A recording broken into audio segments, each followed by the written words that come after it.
Welcome to the Jamal Thomas Morning Show. My name is Jamal Thomas. This is indeed my show, and I hope you guys are doing well. Apparently, my account is still been stolen, so there is that. You have no idea how frustrating that is. Maybe you do know how frustrating it is. It's it's like your entire system is just screwed at that point. And then what makes it so bad, let me see, I think it was, and then what makes it so bad, it's like, okay, what is being done with my account? It feels like it's being molested in some way. That's something nefarious, something, salacious is taking place in that moment. And maybe it is. And then, what makes it even worse, Twitter. Because when you're dealing with like YouTube or you're dealing with Twitter and you're dealing with these kind of big monolithic organizations, there is no one there to talk to explain that there's something wrong with your channel. And so they'll be like, okay, well, send this email. Okay, you send the email. And then they say, okay, well, we'll get back to you eventually. It's like, okay, well, what the hell does that mean? What is it? What is that? 1 day, 2 days, 3 days, maybe 2 days, maybe more. And they have this kind of weird process where I think it's like this. Somebody takes your account, changes the email address. Twitter sends you an email saying, hey, did you change your account? If you did not, then click this button. And then when you click the button, it says, sign into your account and change your information. It's like, what? But the entire point of this process is because somebody stole the account. What do you mean, sign into account? The account has been stolen. If I could sign into the account, I would need to go through this process. It is maddening. It is maddening, to put it mildly. But whatever. That's my own issues. Those are my own gripes. Twitter is slow as molasses in getting that stuff done. I wouldn't care so much, but I use Twitter to organize my channel. Like when I'm doing videos and stuff like that, like the reports, the news bits, the articles, all that stuff gets organized via Twitter, at least for me anyway. And no, I'm not going to call it X. I'm going to call it what it is. I know it is Twitter, so damn it, I'm going to call it as Twitter. But whatever. I hope you guys are doing okay. That's me clearing the queue. I have to clear the thing that's on my mind as I go into all of this. I hope you guys are doing all right. I hope you guys are having a fantastic morning. It is bright, early Tuesday morning. What is the day? The 28th. We are moving into the month of February, Black History Month. Today is also commemoration of, Auschwitz, the freeing of Auschwitz. And, at a time where we would say never again, which was associated with this idea of we would never have a genocide on our watch again. We are right here in another genocide.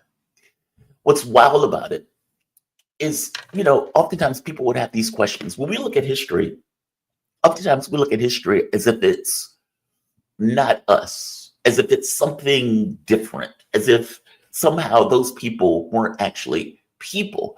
But the reality of it is they were people. They were just like us. They, had their same ideals. Yeah, the politics might have been different, but for all intents and purposes, hopes, dreams, wants, pains, happiness, playing around, having fun, all of those things were just a part of their lives, every bit as much as this part of our life. But when we look at history, we look at it as something that's different. When you see somebody like Hitler, he seems unworldly, unearthly. He seems like unmoored to this notion of being a human being, despite the fact he was a human being. And when you're looking at what the Germans were doing, when you're reading some of those books, like The German Way of War, or there's another book that dealt with Germany on the home front. I'm pretty sure there's more than one. One of the questions that often come up is, how on earth would a population allow itself to do that? Like, how on earth could that level of depravity be showed? How on earth could that level of unempathetic? Well, that's just criminals. It goes beyond being unempathetic. But how on earth could something like that be normalized? Fast forward to the last year, and we can see it for ourselves. We can see it for ourselves. There's all sorts of political designations, political distinctions. You have a government that is greatly dishonest in the way that it fundamentally operates. You have another government that's completely fascist, that doesn't necessarily see those population or the population as being human beings. You can see how it would happen because we can see how it's happening now. And on some level, it's on some level even worse. I know it's not the same death toll, but if you think about it, we are watching it take place day after day after day after day. Meaning it's not like they're busing people or they're putting people on trains in order to go far away into areas of Poland, outside of the eyeshot of the German population, so the people wouldn't necessarily be able to see it on a daily basis, despite the fact that he knew it was taking place. We are watching it day in and day out, day in and day out, on one social media platform after the next. You can watch it with your own eyes. No, the death toll is nowhere near the numbers, but there's something grotesque about watching it and watching it happen day after day after day after day. There's something greatly disturbing about that, especially considering this government, our government, backs it. Considering our government backs it. So there are commemorating ceremonies taking place across the globe on that issue. One of the other big news bits is Budanov. Budanov is the one who likes the darkness, as it's called. In fact, before I get to the Budanov one, because I'm going to hit that with Michael Maloof. He's going to join me today. We have a good show today. We have Margaret Kimberly. She's going to join at 8:15. Michael Maloof is going to join at 9:15. And at 7:15, we're going to have the man himself, Wilmer Leon. Wilmer Leon. One of the other stories also. So AI wars. OpenAI has just taken it in the ass by a Chinese product called DeepSeek that China apparently, it's open source. And if I'm not mistaken, it's like $1 trillion has dropped off of the NASDAQ, something like that. Some insane amount of money has dropped off the NASDAQ because OpenAI won't be able to compete with DeepSeek. Just astonishing. In another story, Donald Trump has escalated the tariff wars. Now, this is astonishing to me because I don't think he quite gets that this is not going to work. He has waged a tariff war on pretty much any other state that didn't necessarily fall in line with what Donald Trump wanted. Now, when he pulled this with Russia, Russia didn't care because for all intents and purposes, they're winning on the battlefield. You've already tariffed them or sanctioned them to the degree that you can sanction them. There's nothing else you can really do. But if you're talking about like Colombia, or you're talking about some of these other states, especially those states that have seen and viewed America as a reliable trading partner, okay, well, he has more influence on those states, whether it's Canada and this kind of humiliation of Trudeau, whether it's the Mexican president, or in this case, Colombia, where a trade war has kicked off between Donald Trump and the Colombian government. Now, Colombia is putting sanctions or tariffs on everything that comes into Colombia at this point. Now, clearly, that's not going to be anywhere near the amount of products that are coming from Colombia into the United States, but it's reciprocal. And the president has also pointed out that we need to start looking in other parts of the globe as opposed to looking to the United States as a reliable trading partner, effectively saying, if you're looking for somebody who is headstrong and who is willing to push on this issue. Now, this came about because Donald Trump wanted to send migrants into Colombia. And apparently 2 of the flights were killed right off the bat. Now, Trump flips out. And when he flips out, effectively put tariffs on the goods coming into the United States. Not to mention some kind of trading restrictions on people coming into the United States from Colombia, in which case Colombia eventually relents. This is not going to work. this is not going to work. Because whether Trump realizes it or not, you're only increasing costs for Americans. Those are effectively taxes on Americans. And so he believes that this is a weapon that he can pretty much use for everybody. And I think he's going to come to bad ends on this when more and more countries realize that the US is not a reliable trading partner and start looking more towards Russia, China, India, South Africa, etc. If you're looking for a way to speed up the degradation of the American dollar, what Trump is doing exactly that. I want to play this clip, but I want to bring in my guest first because I can hear him pop in, and I know he has a tight schedule, so I want to get to him while I can get to him. The one and only Dr. Wendell Leon, who's political. Is that you? It is I. Good morning. Good morning. Is it you? Good morning. How you doing? Hey, man. Dr. Wendell Leon, he's a political scientist, nationally syndicated columnist, and host of the Critical Hour. What is that?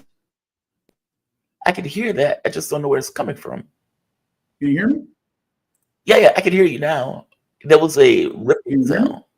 Okay. Wait a minute. Let's see. Oh, are we good? Are we good? Wait. Yeah, there's a ripping sound. It's coming from your side from somewhere, but I don't know why. Yeah, you don't hear that? It's like a static ripping. No, but it's coming from your side. I'll log out and quickly log back in. Okay, thank you. All right, we're going to work that out. It's a live broadcast, and then, live broadcasts be a live broadcast. It's a live broadcast. All sorts of weirdness can take place. But I want to play this clip. This is Trump. Again, going after the whole sanctions thing. I don't think this is going to work. I get it. He stumbled upon this notion of we can punish the world. Okay, there are consequences to punishing the world. To be placing tariffs on foreign production of computer chips, semiconductors, and pharmaceuticals to return production of these essential goods to the United States of America. They left us and they went to Taiwan, which is about 98% of the chip business, by the way. And we want them to come back. And we don't want to give them billions of dollars like this ridiculous program that Biden has. Give everybody billions of dollars. They already have billions of dollars. They've got nothing but money, Joe. They didn't need money. They needed an incentive. And the incentive is going to be they're not going to want to pay a 25, 50, or even 100% tax. They're going to build their factory with their own money. We don't have to give them money. They're going to come in because it's good for them to come in. They're giving them money. They don't even know what they're going to do with it. I had people tell me, we have no idea. We didn't need money. They don't know if they're probably going to use the money to build in other places, other countries. It's a ridiculous plan, very expensive and ridiculous. The only Oh, that is a fascinating clip. That is a fascinating clip. Dr. Wilmer, welcome to the show, man. How you doing this morning? You doing all right? Thank you. I'm doing great. Is that better? I think so. Let's play by ear. Okay. Yeah, let's play by ear. Maybe. Okay. We'll see. Did you hear that clip, by the way? Let me play it one more time. No, I heard it. Okay. So Trump was effectively talking about Taiwan, saying, well, Taiwan doesn't really need any money. And it seems that what he's trying to do is get manufacturing back into the United States. And the way that he's settled upon that is tariffs. I can threaten, I can sanction, I can, browbeat, but effectively I can do all of this stuff to try to force companies back into the U.S., in this case, Taiwan, and chip manufacturing in Taiwan, trying to get that stuff back into America. Is that going to work? No, because I try not to waste time. Because what's lacking in all of this is industrial policy. You can't, on the one hand, deindustrialize. You can't, on one hand, over the span of 40 to 50 years, deindustrialize a country as they have done it here in the United States, shipping all of these jobs overseas, and then just on a dime, flip around and say, y'all come, let's get back to re-industrial. There's no policy there. So for example, you can entice or induce Mercedes-Benz to come to build a factory in the United States, in Alabama or Arkansas or wherever the heck it is, and they can build a factory and they can manufacture parts. There's already an automobile manufacturing base here in the United States. But look at what happened with, was it TSC? Is that the name of the chip manufacturer in Taiwan that they tried to bring to the United States and failed? Because we don't really have a robust chip manufacturing industry to the standard that TSC is creating chips. So no, Donald, it doesn't work that way.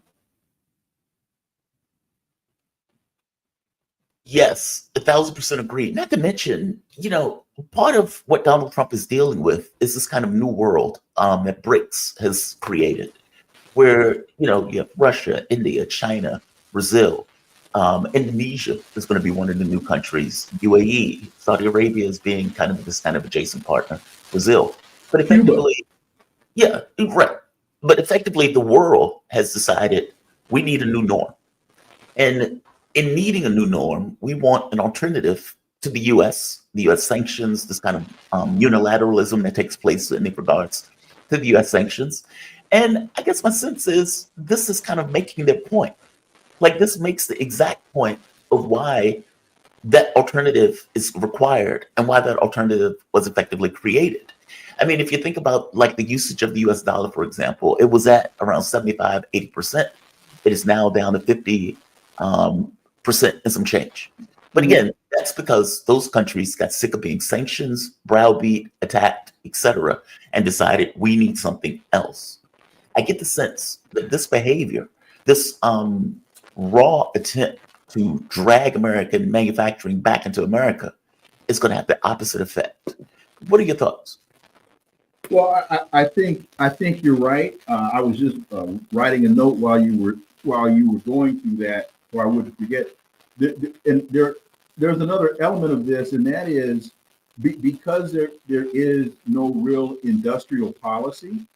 I believe there's an incredible tenuous nature of Trumpism in that he's already a lame duck president because he can't be reelected for another term. We don't know what the outcome is going to be with the midterm. He may, if the Democrats were smart, he may actually lose. He could lose the House and the Senate if the Democrats actually had some guts and were able to articulate to the American people how just utterly ridiculous so much of this is. So I don't know that Colombia or Taiwan or anybody that Trump is trying to strong arm into coming back to the United States is they don't think in short-term blocks. They think particularly when you're talking about manufacturing and pulling up states and moving your manufacturing from one country to another. They don't do these things on a whim. So but again, there's no long-term policy here. This just seems to be Donald Trump turning on a dime and not really doing this from a win-win perspective as China operates. He's not.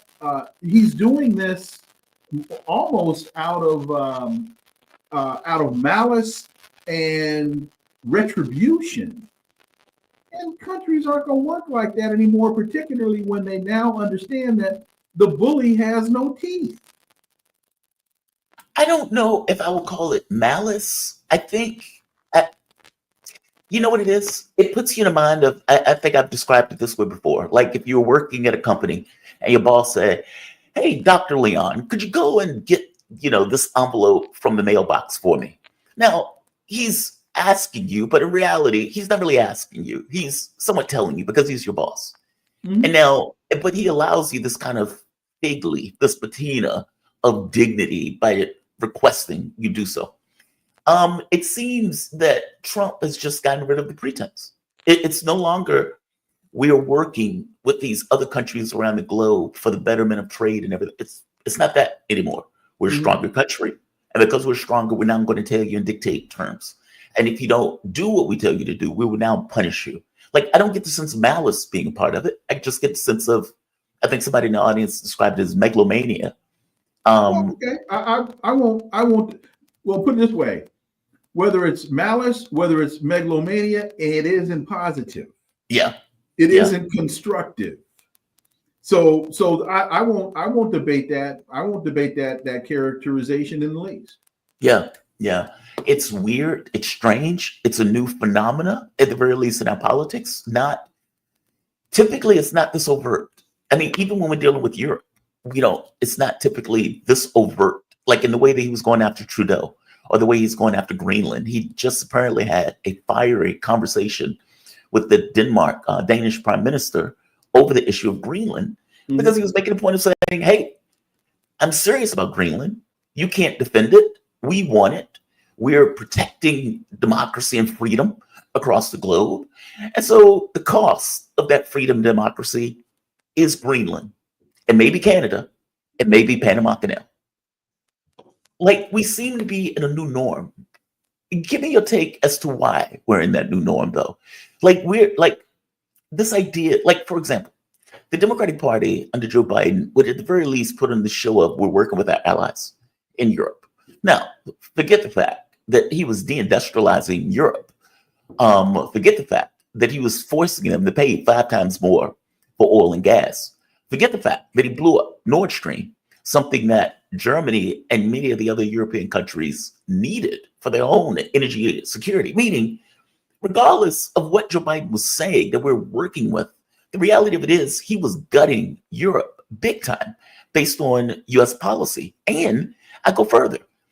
If a war actually popped off between the United States and Russia, we would use Europe in the same way that we're using Ukraine right now. Now, if Europe is too stupid to realize that, fair enough. But the way that Joe Biden used to talk about it was, we're working with our European allies. Trump has seemed to just got rid of that entire pretense and has just gone with this idea of, we're in charge. You will do what we tell you to do. And this notion of working with Europe in this kind of global front, that's over with. We're looking for a uniquely North American solution. So this idea of globalism seems to be hitting the skids to Trump just saying, what is in America's raw best interests in regards to being able to confront the threats that America is dealing with in the 21st century. At least that's how I see it. I mean, maybe I'm saying this wrong. But how do you view it? You've been paying attention to this stuff longer than I have. This seems to be a new norm. Well, it is a new norm, primarily because the empire is failing. And as John Jeter will tell you, the African proverb is the last kicks of the dying mule can be the most dangerous. And so it's you talk about American globalism. I like that because that reminds me of George Bush's term, American internationalism. What? So the guiding principle for me behind what I'm about to say is that the empire is failing and America is desperate. And this idea of we need Greenland to defend democracy and protect ourselves, the world realizes is BS. We claim that we claim that we are in Ukraine to defend democracy when the United States overthrew the democratically elected president in 2014 with the Maidan coup. We claim we're defending democracy when the United States has a $25 million bounty on the head of President Nicolas Maduro the democratically elected president of Venezuela. So the world knows that that's a farce. And when Donald Trump says that we'll take Greenland from Denmark, I think Denmark is a NATO ally. It is. So now what Donald Trump wants to do is provoke an Article 5 confrontation, as one NATO partner is now militarily threatening another NATO partner, again, as the United States did with Germany when you rightfully say blew up the Nord Stream pipeline. So these to me are acts of desperation. And I don't see now, with the failure of Ukraine, with the deindustrialization of Germany, with the decline of in the politics in France, I don't see how the world now sits idly by and allows the United States to the toothless, and I know this is an exaggeration, but the toothless and clawless tiger doesn't really scare anybody, particularly when you have BRICS as the growing alternative. Well, I agree with you, but Europe hasn't gotten the memo. Like, why do you think Europe hasn't gotten the memo on this? Europe has been super weird to me, because I used to think it was smarter than the way it's behaved over the past, I don't know, several years. And so one step after the next, despite the fact that they knew it was going to damage either their industry, it was going to damage their social cohesion, but they still would take that step. And the US didn't have the same concerns that Europe had. For example, during the war in Syria, where Obama was trying to overthrow the Syrian government, those people ended up in Europe, specifically Germany, which disrupted the politics all throughout Europe because those countries were too small to accommodate the number of migrants that they were taking in. And even now, if you're looking at Germany, where there so many industries are leaving Germany and coming to America. And if you think of the amount of money that Europe is spending on Ukraine, we're talking about like $150, $200 billion. Well, that money predominantly has been going to buy weapons. You know, basically 70-80% of that's coming to America to buy weapons. So you're seeing this kind of weird cash infusion out of Europe into America. And yet they haven't necessarily seemed to have altered anything. And to your point, when you point out the destabilization of politics in France, this kind of attempted overthrow of the government in Georgia, this dissolution of the election in Romania, and even going after like ADP, whatever, you know, Alternative for Deutschland, whatever AFP, I'm sorry, AFP. Whatever the point of view of that group, it is a political party. And they are talking about criminalizing that political party to ensure that that party doesn't necessarily come to power if indeed Schultz loses. So, like, but these are all politics that are being destabilized as a direct result of the material conditions that are on the ground. And I guess my thing is, why hasn't Europe gotten the memo? Like, they're not part of BRICS. They haven't even petitioned to be part of BRICS. At least I don't think they have. Why are they so different in all of this?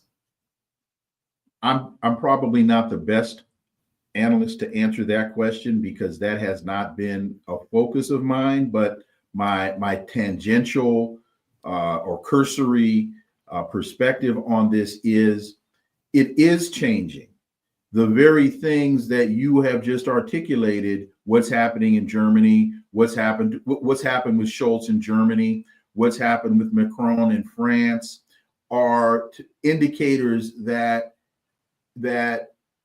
change is occurring. There does seem to be a shift from the left to more right-wing politics in Europe. Again, looking at what's happening in Germany, looking at what's happening in France. Yeah. And I know that left and right there is different, is not the same as left and right here. your opening question, what's happening in Europe and why? Well, I think there's been a huge disconnect between the elite leadership class in Europe, who have been wedded to the West. And because I think there, to a great degree, you're talking about many of the same financial interests. Mhm. They've been, you know, they've bought into NATO and the Western financing or financiers are similar, and this now is shifting. And I just think it's taking more time because, you know, we've been, you and I, on your show when with Malik, when we were on Sputnik, and Garland and I, we were always asking this question: where are the European people here? Why aren't they in the streets screaming and yelling? And they have been, because look, this week we're talking right now about Germany and Italy, Germany and France, but we can go back to Greece being subjected to these neoliberal policies. We can go back to Italy. Now we're talking, what, 10 years ago? When, and I'm just picking that time frame because I honestly don't remember when this started there, but 10 years seems to be a pretty good marker. This all started, to me, with Greece and with Italy. And so now it's made its way, the whole deindustrialization, the whole neoliberal policies. They were talking about selling the Parthenon, privatizing the Parthenon at one point, and the Greek the other Greek antiquities. That's wild. So I think this is like pulling the thread on a sweater, and it has been unraveling slowly. And then this takes us to, what is it? How did you go broke? Well, initially, slowly, then suddenly. And so I think that's what we're seeing. And final point on this, I think the outcome in Ukraine is going to play a major role in this, as Europe comes to realize that Ukraine is done, that Russia has won, and now Marco Rubio is trying to figure a way to make, with his prestidigitation, to make this appear. He's trying to, make the rabbit look like a penguin. The covers are coming off. Yeah. You mentioned that if Democrats had some kind of spine, then they would be able to do something. Mm-hmm. And so Rokana put out a tweet yesterday.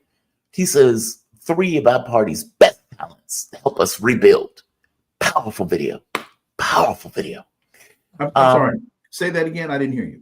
All right. So Rokana. So apparently there's a video. Okay. Yeah. So Rokana put out a tweet yesterday, and he was responding to a video that apparently was out. And his comments on the video, I'm going to show you the video, but I want to give you his comments first because I want you to have some context about what he's talking about. Mm-hmm. He says, 3 of our party's best talents to help us rebuild. Powerful video. I want you to see who is in this video. I want you to see who's in this video. Because, they always say what you're talking about on some level gives you a little bit of context into who you are, less about what you're talking about. All right. This is the video that Rokana is referring to. And I want to get your take on it. Be good?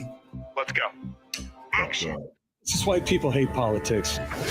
Donald Trump will become the 47th president. Republicans will pull off a political trifecta, controlling the House, the Senate, and the White House. How can the left possibly come back from this?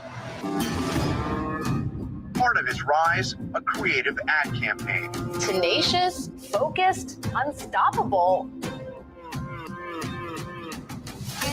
If you're doing everything right, I'm never giving up. I'm never going to forget. But find it harder and harder to get by. These folks have been chanting every county, every vote. You're not alone. How are you putting Fetterman as They lost me at Fetterman. I got to be honest. As soon as I saw Fetterman's, lazy, sloppy persona, they had lost me right off the bat. How on earth are they really making this case that Fetterman is the way forward? That's the guy that's the guiding light, the North Star of the Democratic Party moving forward. And again, Ro Khanna's response to this was powerful. Fetterman is the way to help build the Democratic Party. Did you hear my response when I saw that? It was, oh God. Yeah. Well, that's exactly why. And so you got Fetterman on the front end and Bernie on the back end. You open with Fetterman and you close with Bernie. And see, enough of this, we're coming. Enough of that. You should be here by now. The ass whooping that you took, it doesn't take you and I to figure this out. I mean, and I say you and I because we're not paid analysts or what's the word I'm looking for? Paid propagandists. No. The folks that they turn to, Democrat. You got Democrat. You mean consultants? Consultants. Thank you. We're not. You have a master of the English language. I know. We're not paid consultants. So this is what that tells me is this: the paid consultants that the Democrats have turned to are telling the Democrats what they want to hear. Because what that showed me was more of the same. You took this incredible behind whooping and you're turning to the same people to tell you the same things so you can lose again the same way. Kamala ran a Hillary Clinton-esque campaign that failed in 2016 and failed again in 2024. Donald Trump has kicked your behind twice, using the same playbook. And you still don't get it. I was waiting for Hakeem Jeffries, and I'm picking these names because these are the people in leadership. Mm-hmm. AOC, Karen Bass, to come out the November 6th and say, okay, folks, we hear you. We got it. I've been waiting for them to come out and say, okay, we're going to work with Donald Trump as best we can, but we're going to call out the fraud every time we see it. I don't hear it. This 14th Amendment ploy? Really? Yeah, the citizenship thing. Is that the birthright? This immigration deportation thing? Come on. Where are they? They need to be focused on the midterms.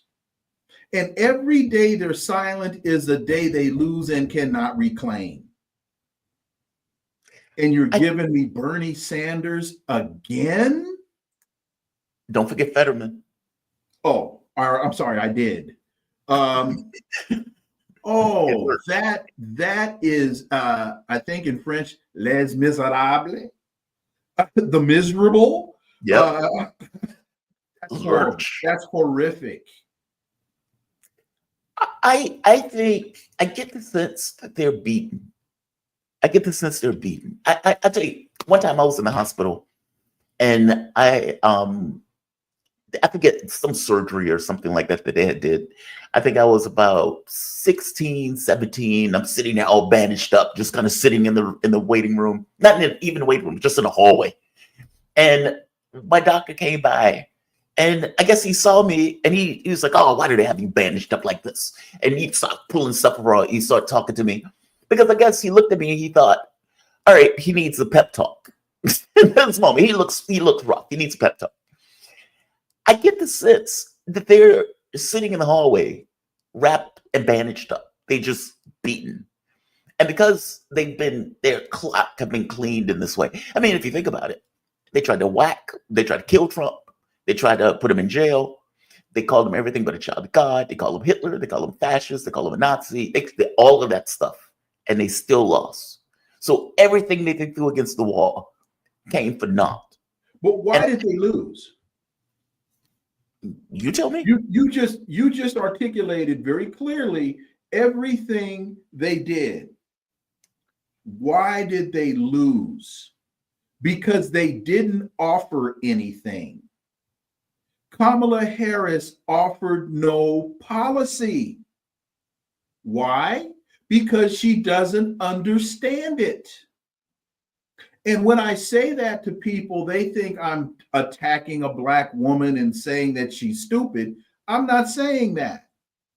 What I'm saying is this is not the field for everybody. So when you were sitting in the hallway in a hospital, you had a doctor walk by, a medical professional, and you trusted him, right? Because he's a medical professional in a hospital. If you saw me walking towards you in the state that you were in, and I said exactly the same thing that the doctor was saying, you'd put your hands up and say, "Hold on, Wilmer. Hold on, Dr. Leon. I know you're a doctor, but you are not a medical professional. You're a smart guy, but this is not your area. Please call someone who resides in this area." Right. She may be a brilliant attorney.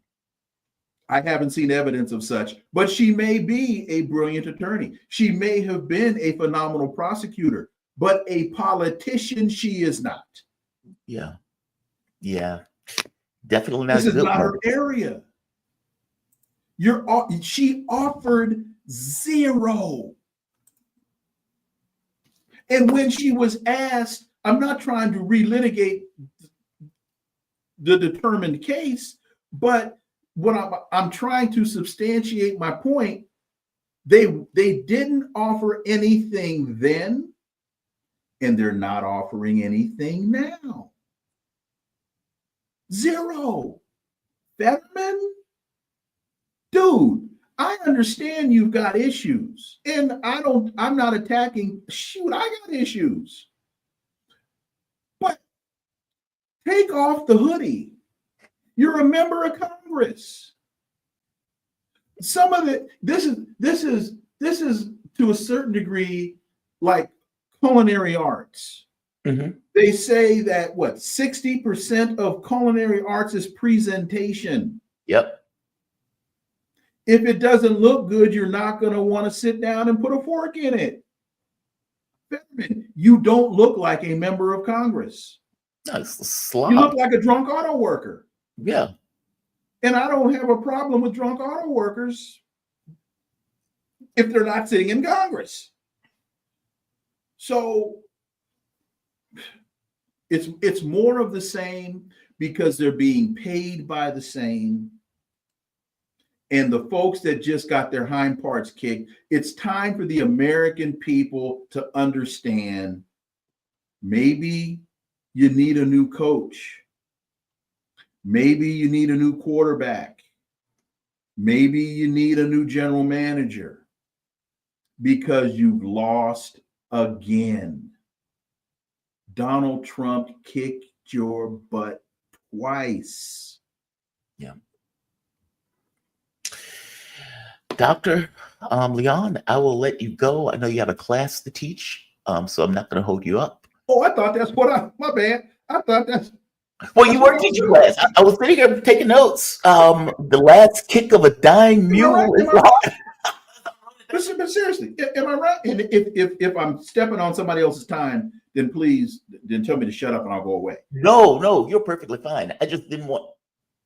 I know your schedule in the morning is tight. That's the only reason. Yeah, I have a class in a few. But am I wrong? No, you're perfectly right. I don't. If somebody said, I remember when Tom Perez was Donna Brazile when she was head of the DNC, and they asked her, "What does the Democratic Party stand for?" And she didn't have an answer.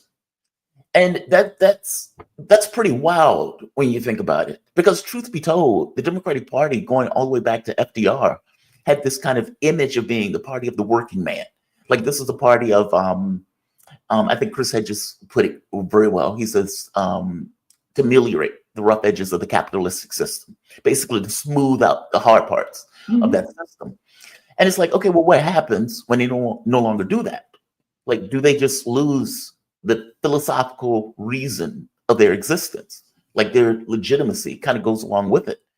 And so it's like, it took 60 years, 70 years to kind of unravel this kind of take that FDR enshrined the party as being the party of the working class. When you look at this last election, the working class went for Trump. You got the very poor and the very rich going to the Democratic Party. That is a hell of a thing to lose as the Democratic Party that's supposed to be the fighter for that very specific class. It's very bizarre. And so to your point, like them showing me Lurch and saying, this is exciting. This is the new face of the Democratic Party. Really? Lurch? That's the guy who you guys are shooting for? Super pro-Zionist, right-wing Lurch is who Democrats are now aiming at. I mean, if they thought that they weren't getting any bang for the buck in the beginning, they're damn sure not going to get any bang for the buck now. And then, as you pointed out, sprinkling in Bernie Sanders, like sprinkle some Sanders on it to make it work that much better. It's like, how is this the new face of anything? Bernie Sanders is like 80 years old. Lurch was already part of the Democratic Party. I don't get this new face stuff. Well, not only is Bernie Sanders 80 years old, but when Bernie was a viable option, the Democratic Party elite undermined Bernie Sanders, stuck a knife in his chest and in his back at the same time. Yeah. Joe Biden in 20 wasn't nominated to beat Donald Trump. He was nominated to beat Bernie Sanders. That was Joe Biden's. Remember, Bernie was in the lead. That's right. Bernie, I think, had won the first 2 or 3 primaries. Going in South Carolina. Yep. Bernie was on his way to victory. As they were saying, we don't know how Bernie can win. Well, he was winning at the time. But what that said to me very subtly, or not so subtly, when the guy is winning and you say, I don't know how the guy can win, what you're saying to me is he's not winning in the manner in which we want him to win. He's not articulating, he's winning, but he's winning on policies that we don't want him to articulate. And that's what this video says to me, because you reverted back to the same losing rhetoric that you just got whipped with in 24 and you got whipped with in 16, and you changed your rhetoric in 20, but you didn't deliver on what you promised. Yep. So true. And so look, you're reverting back to, Saquon Barkley. Philly realized, let's run the football. And let's run the football. And what does Saquon do? First play, first possession, run the football, score a touchdown. And now, even though Jalen Hurts is a fun, I hate to use sports metaphors, but we're heading into the Super Bowl. Jalen Hurts has a phenomenal arm, is a phenomenal quarterback, but they said, you know what? Let's have the running game open the passing game.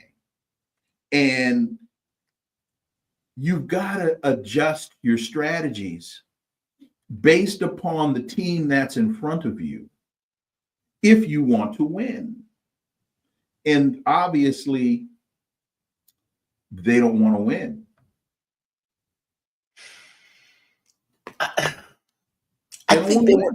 I think they want to win on their own terms. That means they want to lose. Yeah. Let me, before I let you go, what would, if you were a Democrat whisperer, let's say a Democrat whisperer, Dr. Leon, Democrat whisperer, and they were like, all right, we don't want to be, seen in front with you, but behind the scenes, we need your advice to help us out because we're in the dark. We're feeling how we're in the dark. We're we don't know what the light switch is. We don't know which direction to go. What do you tell them? Like, what do they offer? What do they, like, how do they re-enshrine this idea of being worth a damn in regard to the American population? I mean, because what was it? Only 30% of the public saw Democrats favorably under the last polling. I forget what that poll was, but I think it was like CNN or something. They had like only 30% of the public saw the Democratic Party favorably. What would you tell them? And we can close it on this. Tell the American people the truth. Tell them the truth. We have failed in Ukraine. We are sorry. We are going to transition from the party of war to the party of the people. We are going to rebuild this economy. Trickle down economics, as George H.W. called it, voodoo economics does not work. We are going to present an economic plan that grows this economy from the bottom up. It's going to be trickle up economics, not trickle down economics, because trickle down economics does not work. We are going to embrace our immigrants, and we're going to stop decimating the economies that these immigrants are coming from, forcing them to come here. Mm-hmm. Tell the people the truth. We can afford health care for all, universal health care. We can afford it once we stop wasting money in Ukraine and once we stop wasting money in Gaza. We are truly going to defend democracy. We are truly going to be the party that looks out for human interest. We will no longer back genocide in Gaza. Just yesterday was the 80th anniversary of the Holocaust in Germany. Yep, Auschwitz, yeah. Right? How do you mourn that, and rightfully so, but continue the same policies with genocide in Gaza, and now you've moved from Gaza to the West Bank? If we look at this as an algebraic expression, that's an imbalanced equation. Yeah. Tell the people the flippin' truth. That's how you win. I don't think they want to win. No, they don't. I don't think they want to win. They don't. Because they want those paychecks. Yeah, and telling the truth is hard. They want that APAC paycheck. They want that Lockheed Martin paycheck. Yeah, telling the truth is hard. Dr. Leon, man, thank you for this. I know it's early. I do appreciate it.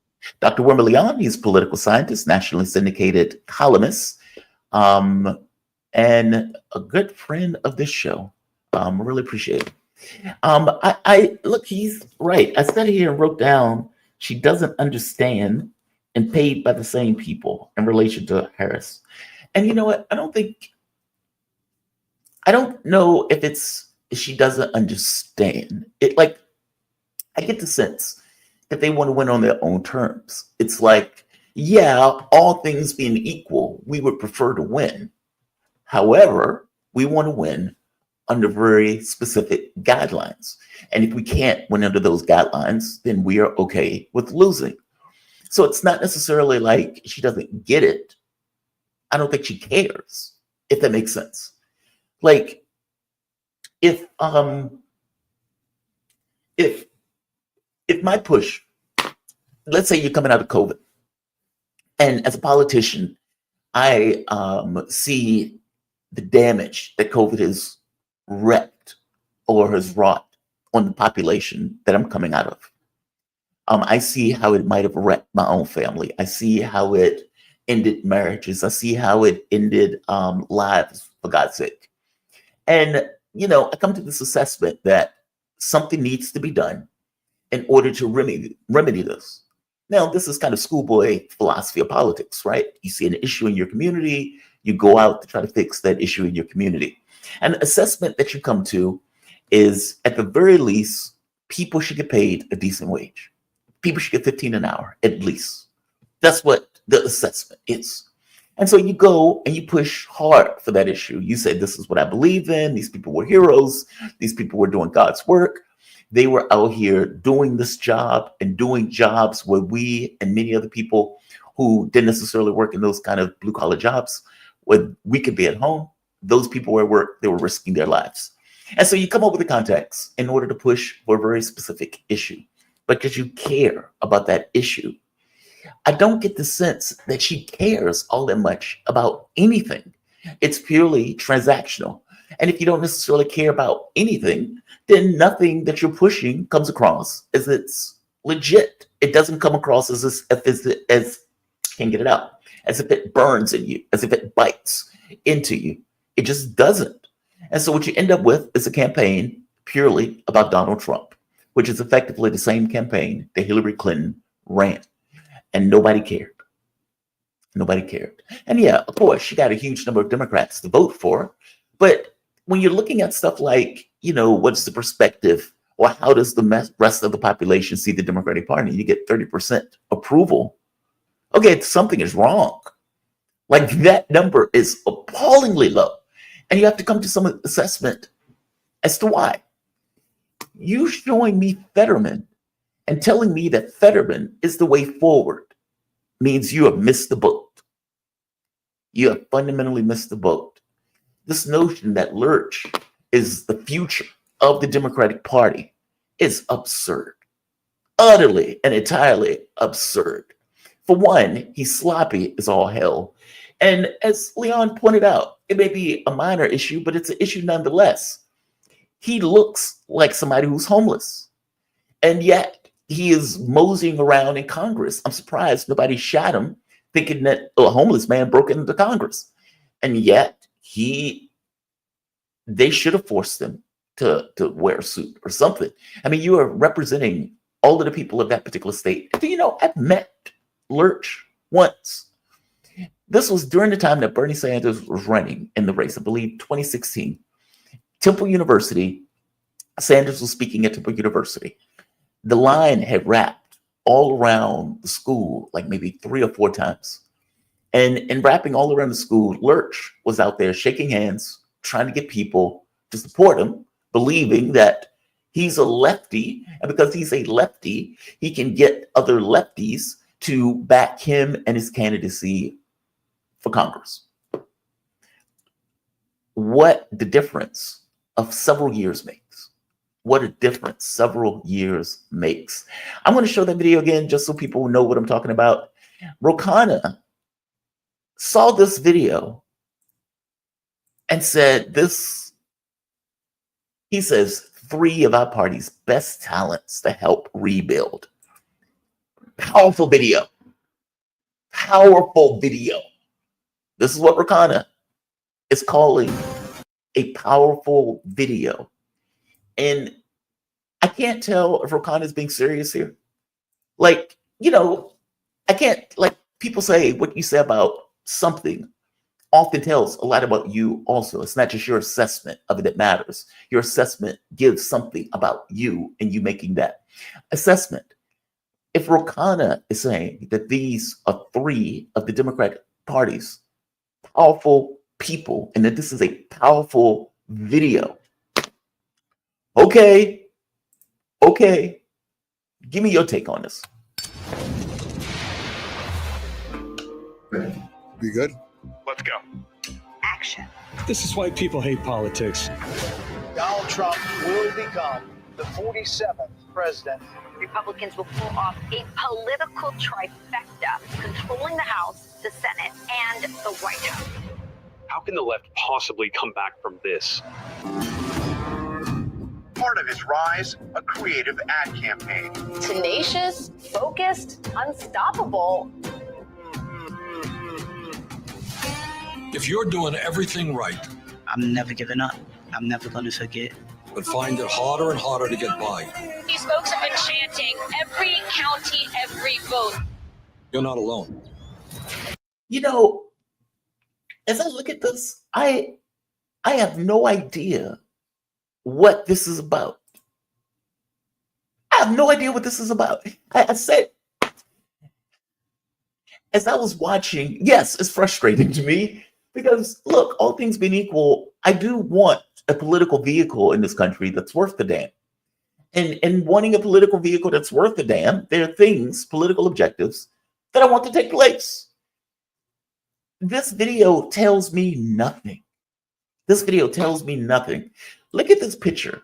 It says $2 trillion for billionaires and corporations. Okay. Initially, I thought they were saying the $2 trillion that we were spending each year as a deficit. But no, they're saying $2 trillion, billionaires, and corporations. But again, I have no clue what this video is about. Don't take my word for it. Look at it again. If you can come to some assessment of what this video is about, tell me. Because Rokana is saying this is a powerful video. I don't see it. I don't get it. Let's finish it. One in a landslide. He's straight up. He cares about the people. The only thing that can stop them is us. When you're poor, you really need a belief in a better future. As all the attacks come at me, they don't understand what fire I come from.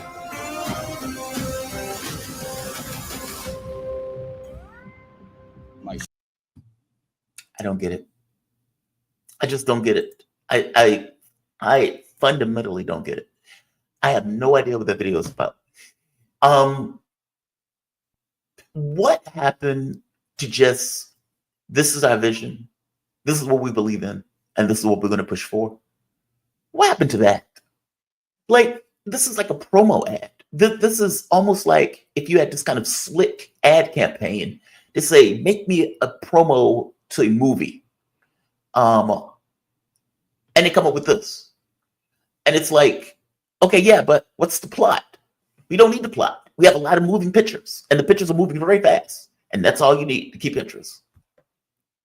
Yeah, but what is that really about? Meaning, what are you pushing for in this? What do you represent? What do you stand for? I have no idea what that video meant. And Rokana watched the exact same video and came away with the assessment that it was, quote, powerful, unquote. What the hell? What the hell? What they don't quite get is that Donald Trump has been fulfilling his campaign pledges. Whether you like him or not, he has decided that part of his job will be, I'm going to fulfill my campaign pledges, regardless of how grotesque those campaign pledges might be. Whereas when a Democrat gets in, nothing of the such. Nothing of the such. If you remember when Joe Biden said the $15 an hour minimum wage, and then he said, well, the parliamentarian's going to stop me from doing this. Now, aside from the fact that the parliamentarian is not an elected position, it's a position that they hired, which means you could fire the parliamentarian, just like Republicans have fired the parliamentarian in the past when they've gotten in the way of whatever particular agenda the American public put them in for. Whatever reason, Democrats looked at it as, well, this is clearly a roadblock to us getting $15 an hour minimum wage. Nonsense. It's a roadblock because you allowed it to be a roadblock. I'm pointing out that regardless of what they think of Donald Trump, Trump is fulfilling his campaign pledges. He's a far more organized and deliberate candidate this time around. Yeah, he's still insane in the way that he's going after these other countries and everything else. But for all intents and purposes, the question is whether or not the American public likes and accepts him being what he is being. And yeah, it's the first week. We're going into the second week of his campaign. So fair enough, we're just starting.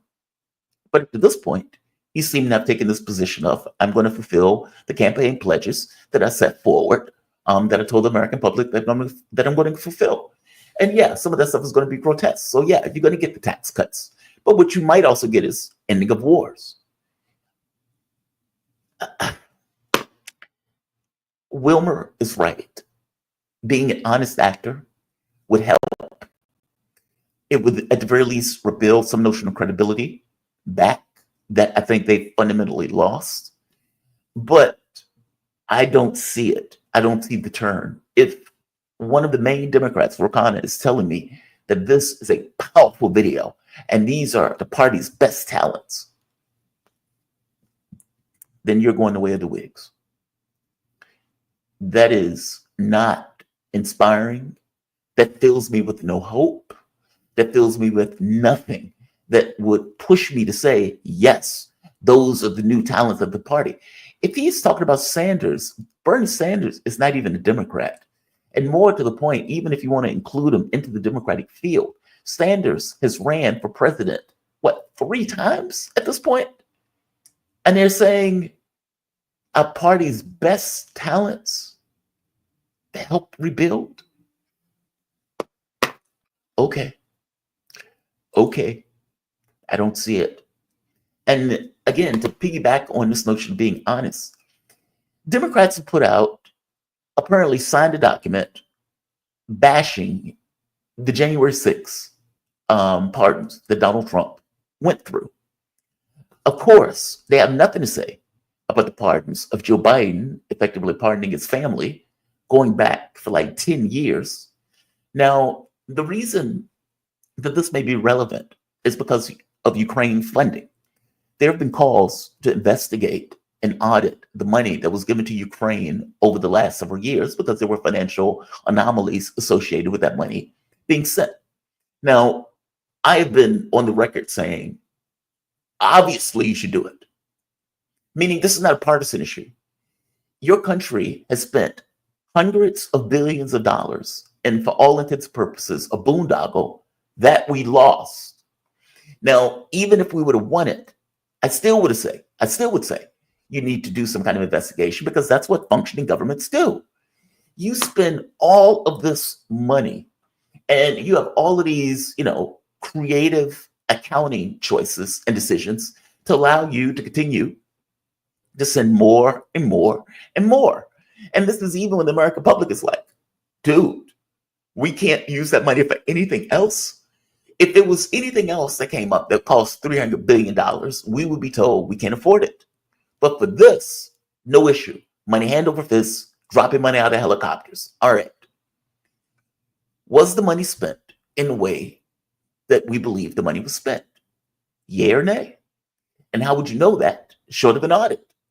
Now, Democrats are most likely going to scream, well, this is a political witch hunt, which is rich and ironic that they would say it, but they will say it. And they would point out, well, they're only doing that because Joe Biden was president and they're looking for things on Joe Biden. And again, super ironic that they would say that, but fair enough. What they don't quite get, though, is that it's not partisan. Yeah, you may look at this stuff more so because you're a Republican and you're looking and you think that some malfeasance is taking place in regards to the Democratic Party. Fair enough, that may be true.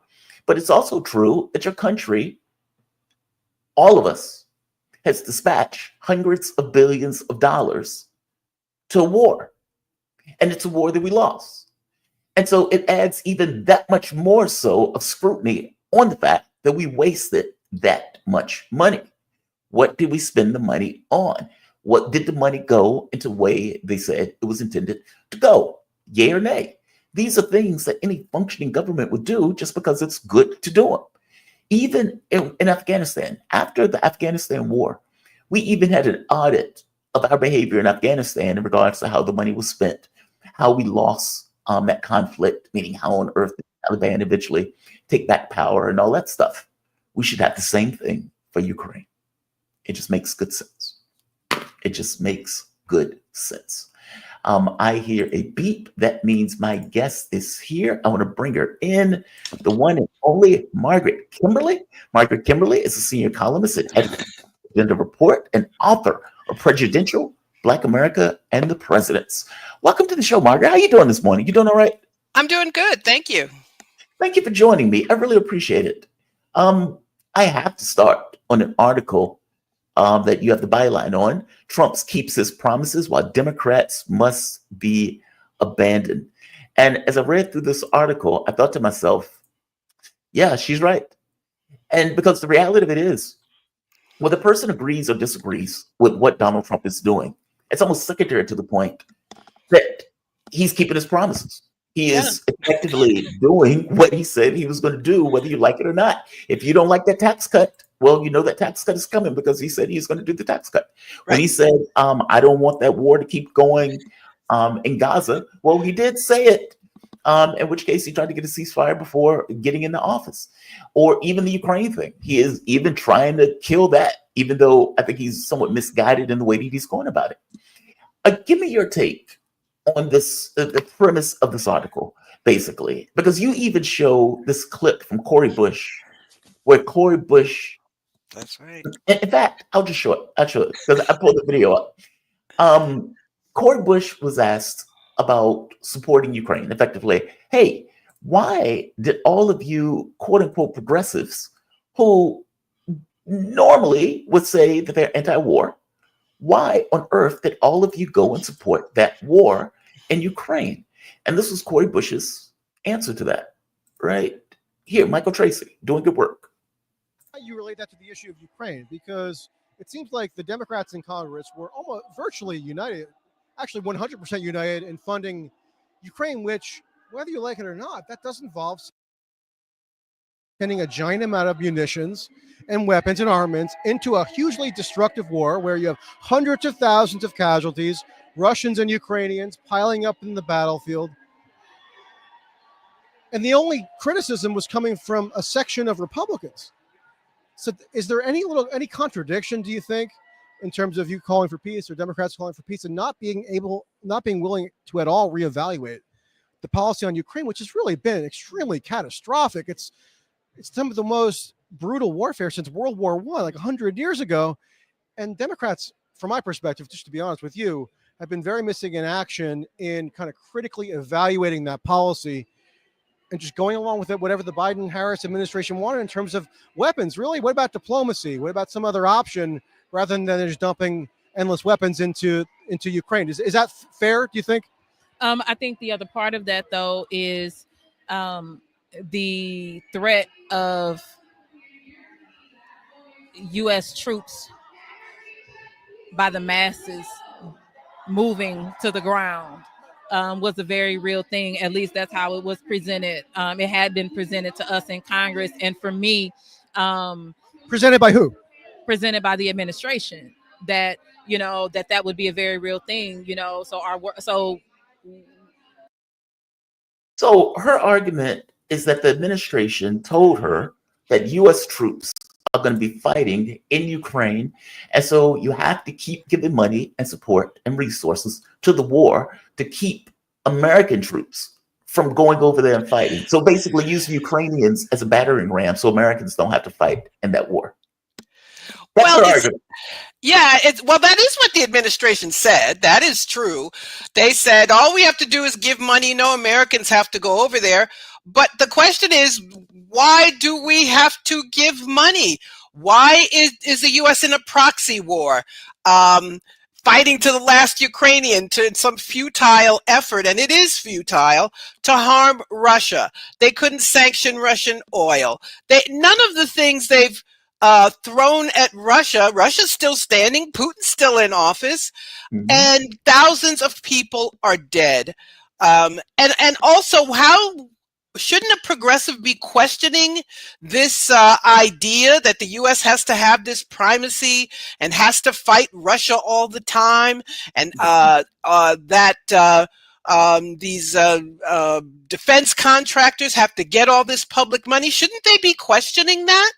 So it was a phony answer, but it tells you what's wrong with these so-called progressives. They're just not that progressive. And then about a year into it, they wrote a letter, which they stood by for about a day. They wrote a letter saying there should be some sort of talks, a reasonable thing to say. Although they tossed themselves under the bus. First, they praised the president, and then they said, well, actually, you should talk to Russia. The administration dropped the hammer, and a day later, they denounced themselves and withdrew the letter. So this is what's wrong. We don't have a real opposition in this country. I was about to say there's no real Democratic opposition to the Republicans, but there's no opposition to the Democratic Party establishment that makes all of these decisions. And that's one of the it's one of the reasons Trump is in the White House now, and it's one of the reasons nothing is done for the people. Go into this article for me. You point out in this article, I don't want to preempt it, but effectively the article title is Trump Keeps His Promises, Why Democrats Must Be Abandoned. And I guess your point is, well, they need to be abandoned because they're not keeping their promise. Or at the very least, they're not necessarily putting an actual opposition against whatever Trump is. And one last point before I let you take it over. I think they may be missing something. I think in their mind, well, Trump is going to make a mistake, or he's only going to be up for 4 years, in which case we'll be able to take back power. I think what they miss, though, is if Trump fulfills his campaign obligations and he doesn't necessarily do anything too ridiculous, let's say like a COVID moment where you get like 1 million people killed, he could have a successful presidency for those 4 years, not necessarily stuff that we'll like, that we'd like, but at the very least, something that the American public would say, fair enough. He said he was going to do X and Y, and he went and did X and Y. Meaning they may not get this immediately going back to Democrats at the end of this term if Trump fulfills his political obligations that he ran with, especially if the economy is doing well or something to that effect. They're not getting those people back, at least not immediate in that 4 years. Give me your take, though. Well, I think you're absolutely right. And also doesn't get those. Trump won because so many Democrats who voted for Biden in 2020 would not vote for Kamala Harris. Right. I think it's some 6 million, I think almost 7 million people voted for Biden, but wouldn't vote for her. What are the Democrats offering to get them back? They're not that different. I guess that's it. It's like, Trump's these crazy executive orders about woke. It's actually the language of the executive orders. They can't spend any money until they prove they're not following woke ideology. What the hell is woke ideology anyway? And don't we have lawyers in Washington to sue about this kind of thing? But at any rate, the Democrats offer virtue signaling, basically. It's a lot of talk about the Democratic Party past. It's about what FDR did or what LBJ did. They don't even brag about Obamacare, but that's about it. In any recent history. So they're not offering a lot that's different. And when it comes to the military-industrial complex, they're right. This is, Ukraine is Biden's baby. Now, Republicans, they lie also because many of them wanted to end Ukraine funding, but Trump swooped in and did the deal. So, they can be phony as well. But what were if you look at the 2020 campaign, if somebody asked you, what does Trump stand for? In 3 or 4 sentences, you could tell anybody what Trump stood for. What did Kamala Harris stand for? Liz I Cheney. mean, Transnational gangs. That's the best I got. When I remember when Stephen Colbert said, well, how are you different from Joe Biden? And she hesitated. She had that nervous look on her face. And then she said, well, I'm not Donald Trump. And that, really? Yep. That was it? Trump is doing all this, the executive orders, Project 2025, which they stopped talking about to chase these phantom middle of the road Republicans who don't exist. They're like, as I said, they're like unicorns. But anyway, so they have one party that stands for something, where they stand, and another one that's wishy-washy virtue signaling. Mm-hmm. So after this debacle of the 2020 election, Trump wins with majorities in Congress. He's doing what he said with these executive orders. They're not even forcefully speaking out against him. So the Democratic Party is the author of this failure, and that is why they must be abandoned. Trump, on the other hand, is doing what he told you he was going to do. So there's one party here that is being consistent, that's telling you what they want, that's trying to get the things they told you they wanted, and the other, wasn't clear what they wanted, and they can't even speak forcefully against Trump. So, I don't know that the Democrats are out forever. I don't think that's ever true. Mm-hmm. But right now, they're out of it. And can we talk about how they messed this up, lying about Joe Biden's health for 4 years, telling us he just had a stutter? Then they try to get rid of him after he face plants at the debate. Then they got it. Then Biden, said, to hell with all of you. I'm just going to endorse Kamala Harris because he was angry about being pushed out.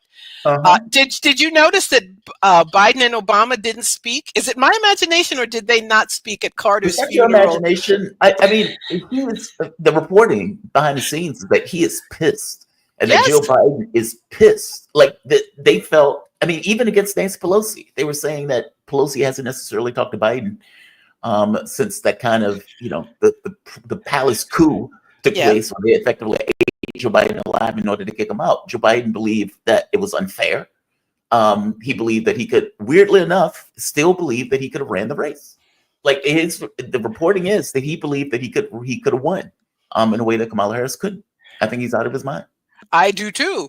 But the Democrats waited until the last minute and then tried this stupid plot. Instead of getting rid of him the year before, when they would have been justified, and his approval ratings were weak, people didn't have confidence in him. So after the midterms, I just thought they were going to make their move and start promoting somebody else, but they didn't. And I tell people, a lot of people don't want to hear it, but I say you've got to talk about how we ended up here. I'm not a Democrat, I'm a Green, but if you're a Democrat, you should at least be willing to think about what your party did to for the country to end up in this situation with Trump 2.0. You have to get rid of the Democrats. And I think that's so scary for people because they've been propagandized that there's no other reality except the Democrats and the Republicans. So you have to be a Democrat no matter how they do you wrong. No matter how incompetent, they're not incompetent, they're bought off. That's what they are. They're compromised. You have to stick with them. And there's something else I wanted to mention. Joe Biden, in an infamous meeting with Black so-called leaders in December 2020, he's very rude, very dismissive. And one of the things he said was, I'm not going to do a lot of executive orders. You want me to do these executive orders? I'm not going to do it. He could have done it. He could have done executive orders to get things that Democrats wanted, but he said he wouldn't do it. Now Trump is doing what Joe Biden said out loud he would not do. You point out in this article that, and I remember when CNN came out with this, that only 33% of the American public approve of whatever the Democratic Party is. Like, it's not just any individual candidate, it's a brand issue. On top of the individual candidates that are carrying that particular label or that particular brand. I have no idea what they stand for. I think part of the issue is that, like, if you say, like you said, what does Donald Trump stand for? And well, tariffs, lower taxes, he's going to be a strong man and against allies and other countries we don't particularly like, meaning you have a relatively clear idea. Even on this notion, he's more open to deals, especially on these issues of war. I have no idea, or at the very least, I can't answer that for Democrats. And I think that's part of the issue that the American public has. It's like you don't meet your philosophical obligations in America. If Republican Party is a party for the rich, you at the very least, your place, your lane is ideally the party for the working class, but the working class did not vote for you, so you can't even say that as being the case. Give me your take on this. From your point of view, do you see any change? Because I don't see this kind of come to Jesus moment. I don't see this kind of self-assessment that is taking place. I don't see that at all. No, and you're not going to see it either, because the things, and that's the other thing, they lied. They know what their people want. So when Biden came in, what did they say? He's going to cut child poverty in half. Now, the fact that they said that meant that's something their people would want to see. But they lied about that.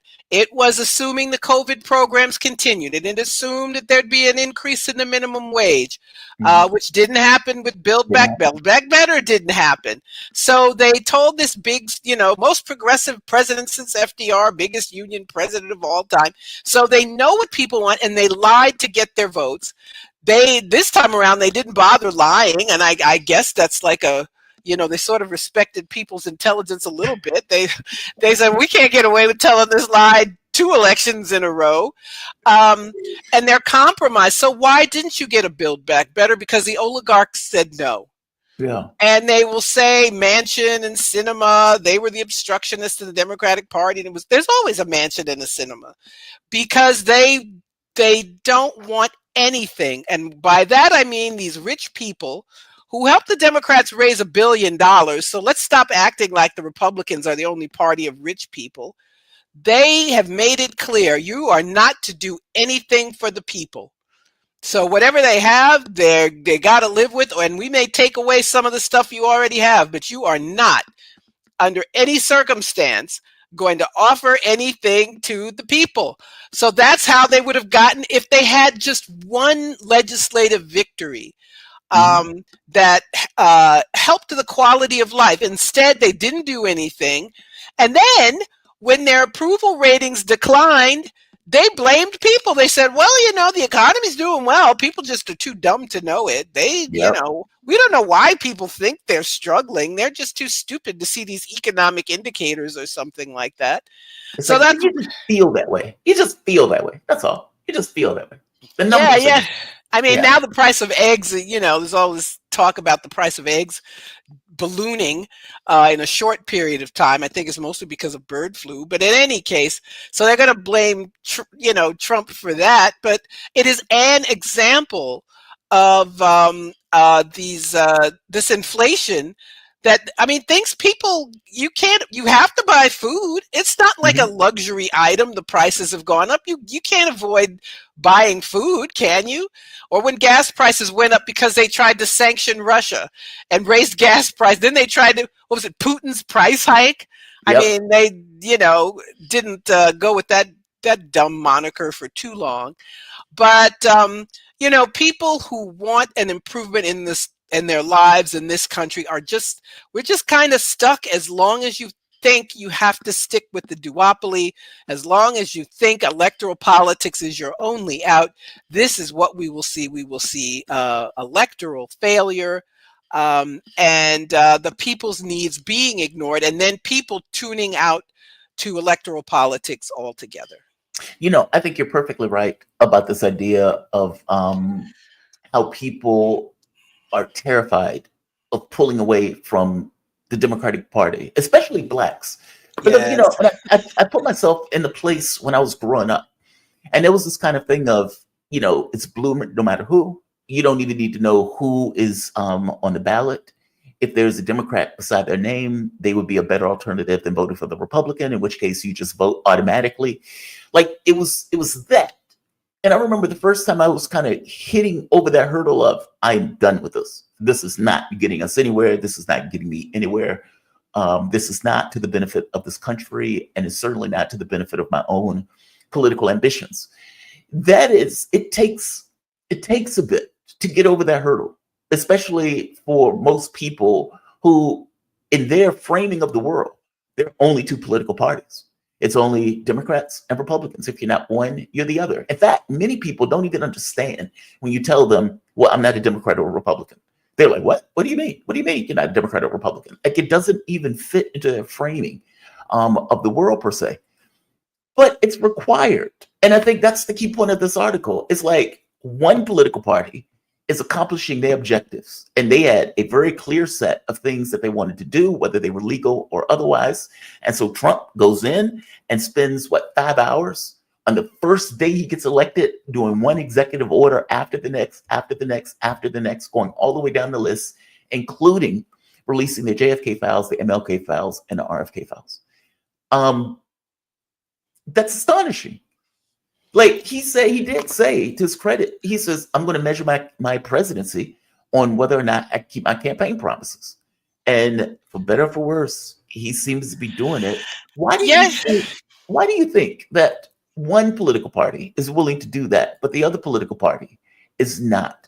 Like, what is the trepidation around Democrats for doing stuff like this? Well, I think we have a conservative political system, a right-wing system. So you have one party that is openly right-wing and says so, and then you have another cut-rate right-wing party which pretends that it isn't. So, they can get over if they have a certain personality to lead them, and somebody like Obama with the skill to make people believe he was something that he wasn't, or,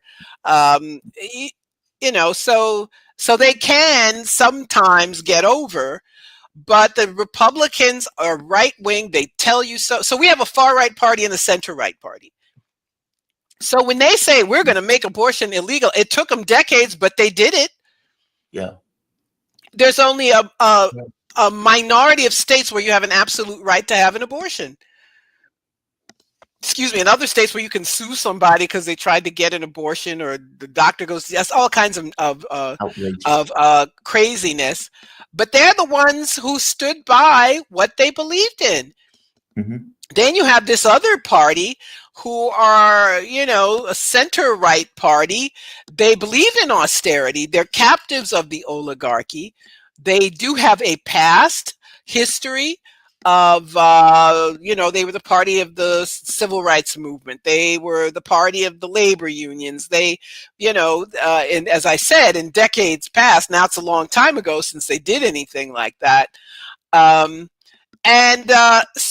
the Democrats also, they're in a trap because their people want them to be more left.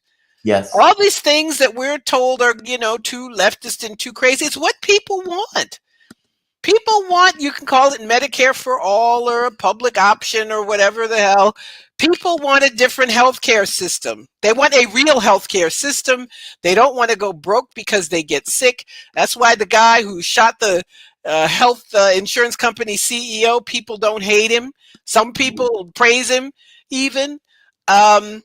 So people, the basic things of the expectations that people had of having living wage work or being able to buy a home are getting further and further out of reach. And this party, who they expect to help them with some of that, doesn't do it. Yeah. So they're all talk is what they are. They're a slightly more liberal version of the Republicans, and the end result is the party that says what they mean, who are honest about the direction they're going to take, they're the ones who won. And it's not surprising. I'll give you another honest take. Donald Trump is effectively aping Joe Biden's policy on Gaza.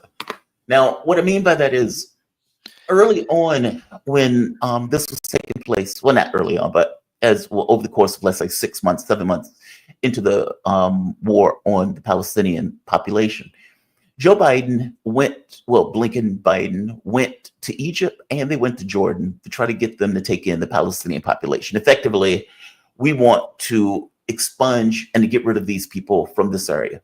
Now, this is a logic issue because Israel would say, well, we don't want a one state because we don't want to take all of these Palestinians, because at that point it's no longer Israel, nor do we want a two state. because we don't want to live near a Palestinian population. We don't even consider them human beings. So why would we want to live near them? And so that leaves you with this issue of, okay, either we need to kill or get rid of them. So the Biden administration was like, all right, it will look bad on us politically if you just kill them all, and we stand by you in doing that, which they did anyway. So we're going to try to get Egypt, and we're going to try to get Jordan to effectively take the Palestinian population in. That way, we can eliminate them from that issue. Israel can expand to get that greater Israel, and they can expand into the West Bank, and they can expand into Gaza, and we can put the issue to bed. They can just steal the territory. Now, Egypt and Jordan told them to kick rocks. They said, we're not doing that. Now, Trump has come out and effectively opined, we need to clean out Gaza. And he said something that's very honest. He's like, look, they have, that place has been destroyed. Like, there's nothing there. And when I saw this list, this trail of people who were walking, I guess, back to their homes, I kept thinking, where are they walking to? I know. All of that stuff has been destroyed. There are no hospitals in northern Gaza. All of the territory, like I think like 80% of the buildings have been flattened, effectively turned to glass. And so it's like, okay, well, where are those people even going back to at this point? And so this is Israel creating facts on the ground, knowing full well that if you destroy everything, there's nothing for people to go back to. So where are the people going to go? In which case you can make this argument, well, these people need to go into other countries. Well, Biden would not say that, even though that was Joe Biden's policy. Difference is Trump is just saying it openly. These people need to be moved elsewhere. This is another issue where it's the same policy. One is just open about it as opposed to the other one. It's fascinating. Give me your take on this. I mean, for one, I have a hard time believing that Egypt and Jordan will do this, considering they told Joe Biden no. By the same token, Joe Biden was a uniquely weak president. Yes. Do you think there's any bang for the buck in this? Well, I don't think so. It upsets the entire deal that Trump was partly responsible for. Egypt and Jordan have said no. It doesn't help them to take in 2 million people. Where are they going to put them? They also don't want their populations radicalized. These are two countries that are U.S. client states. So it doesn't help them to bring in Gazans. Also, it's just wrong. It's like, well, why do they have to leave their homes? Exactly. And there was a deal with Qatar and the UAE, the United Arab Emirates, and they were supposed to play a role in rebuilding Gaza. They're saying no. So it'll be interesting to see, if the U.S. can get, in this case, Trump can get everyone to bend to their will and do this. It remains open to question if he'll be able to do what Biden proposed. And once again, we see presidents building on the work of their predecessors. And Joe Biden's name, as far as I'm concerned, is Genocide Joe for the rest of his life. I don't want to hear anybody telling me he was a good man. His policy, such as it was to let Israel do whatever it wanted to do, to kill entire families, to target journalists for assassination, to starve the population. They went through this ruse of saying Israel has 90 days to show us that they're letting food aid in. And then the 90 days were up and they were kind of like, I don't know if you watched those press conferences. It was kind of sad. I think journalists should have just left those press conferences and not gone through that. Well, on the other hand, they were doing the public a service. I probably should take that back. But nothing. Biden ran over there, kissed Netanyahu's ring immediately after October 7th in 2023. Blinken would go over there and say, I come here as a Jew, which meant what exactly? You're going to do what Israel wants. They all do what Israel wants. And we had this wholesale slaughter of almost 200,000 people. People need to stop using that 45,000 figure of fatalities. That's from the end of 2023. It's more like 200,000 people who were indiscriminately killed. Hospitals deliberately destroyed. I mean, obvious war crimes committed, and it could not have happened without the United States. And then, of course, it's Trump who comes in, and he's the one, he sends his guy over to Netanyahu and says, actually, I don't care that it's the Sabbath. You are going to have this meeting with me. And I don't want to give Trump credit. It's difficult because he's not saying the Palestinians are screwed regardless, but it's Trump who stopped this wholesale killing. And Israel, of course, has violated the ceasefire, has killed people since the alleged ceasefire, held up some of the hostage swaps. Yes. So I don't want to praise Trump, but what Biden did, Biden must live with this shame the rest of his life. When you say Joe Biden and Kamala and the lies, she was working, what was it, diligently, tirelessly on a ceasefire. And what is the end result? And that's one of the reasons she lost. There were people who said, I'm not voting for this genocide. And it also led to their defeat. And that's something that must never be forgotten.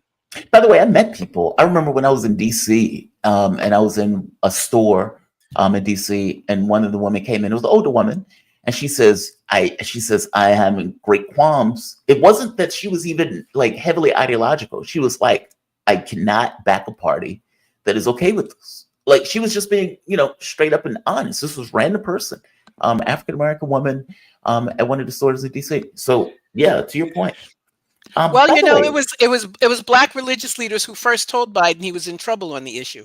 Oh, did they? There was an open letter from Black pastors last spring trying to tell the Biden administration, you're in trouble over this. Anyway, I just thought I would add apparently didn't care. I mean, he cared more about ensuring Israel did what it was doing as opposed to winning the race. It's just astonishing stuff. DEI. So DEI has effectively become this kind of dog whistle for unqualified. And it's the same way, oftentimes it's used in a similar way that they were used to use affirmative action. It would be this kind of a white person's way of saying these people are unqualified. In fact, even when it's used at this point, I just kind of click off. But by the same token, though, Trump has come through and has eliminated DEI programs all throughout the federal government. And I think my issue with the DEI programs is I feel like it's a dog and pony show. I feel like it's a virtue signal. As opposed to Joe Biden giving $15 an hour minimum wage, something that he said he was going to do when he got in office. He decides, well, we're going to have DEI programs. So my wallet is not going to be any larger. My expenses are not going to go down. But what? You're going to tell me that I'm disadvantaged in society? You're going to tell Bob that Bob has an advantage in the society? Okay, between that and making more money, I would rather have more money. It's that. Well, sure. It's virtue signaling. And, a lot of these corporations, they instituted DEI in 2020 after the protests after George Floyd was killed by the police, and everybody claimed they were for DEI. I always thought it was BS. I never knew what it meant. Were people getting more jobs? Were people to your point, making more money? Was it all for show? Same thing in the federal government. But the problem is the people who are trying to get rid of DEI are just racists. Yes. They're just racist. So now it's like you can't have a Black History Month. No, that's not DEI, and it's not even defined. Because of you don't have a diversity, equity, and inclusion program. You can't.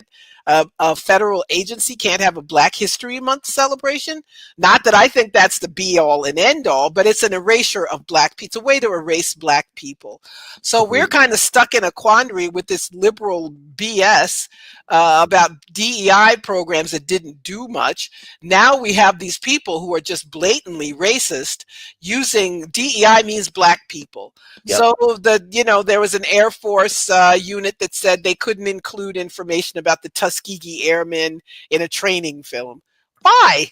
It's just, that's part of the history of the Air Force. Why can't you talk? So you can't talk about Black people at all?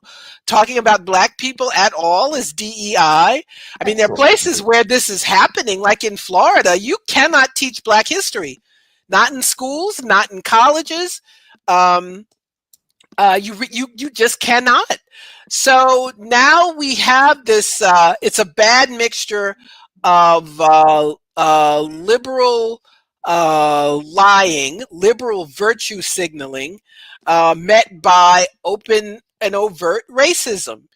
So, and black people, we are the losers, of course, because I don't know what these DEI programs meant. I don't know what they meant in the federal government. I'm more concerned, one of Trump's executive orders was ending Lyndon Johnson's directive on equal opportunity. What does that mean?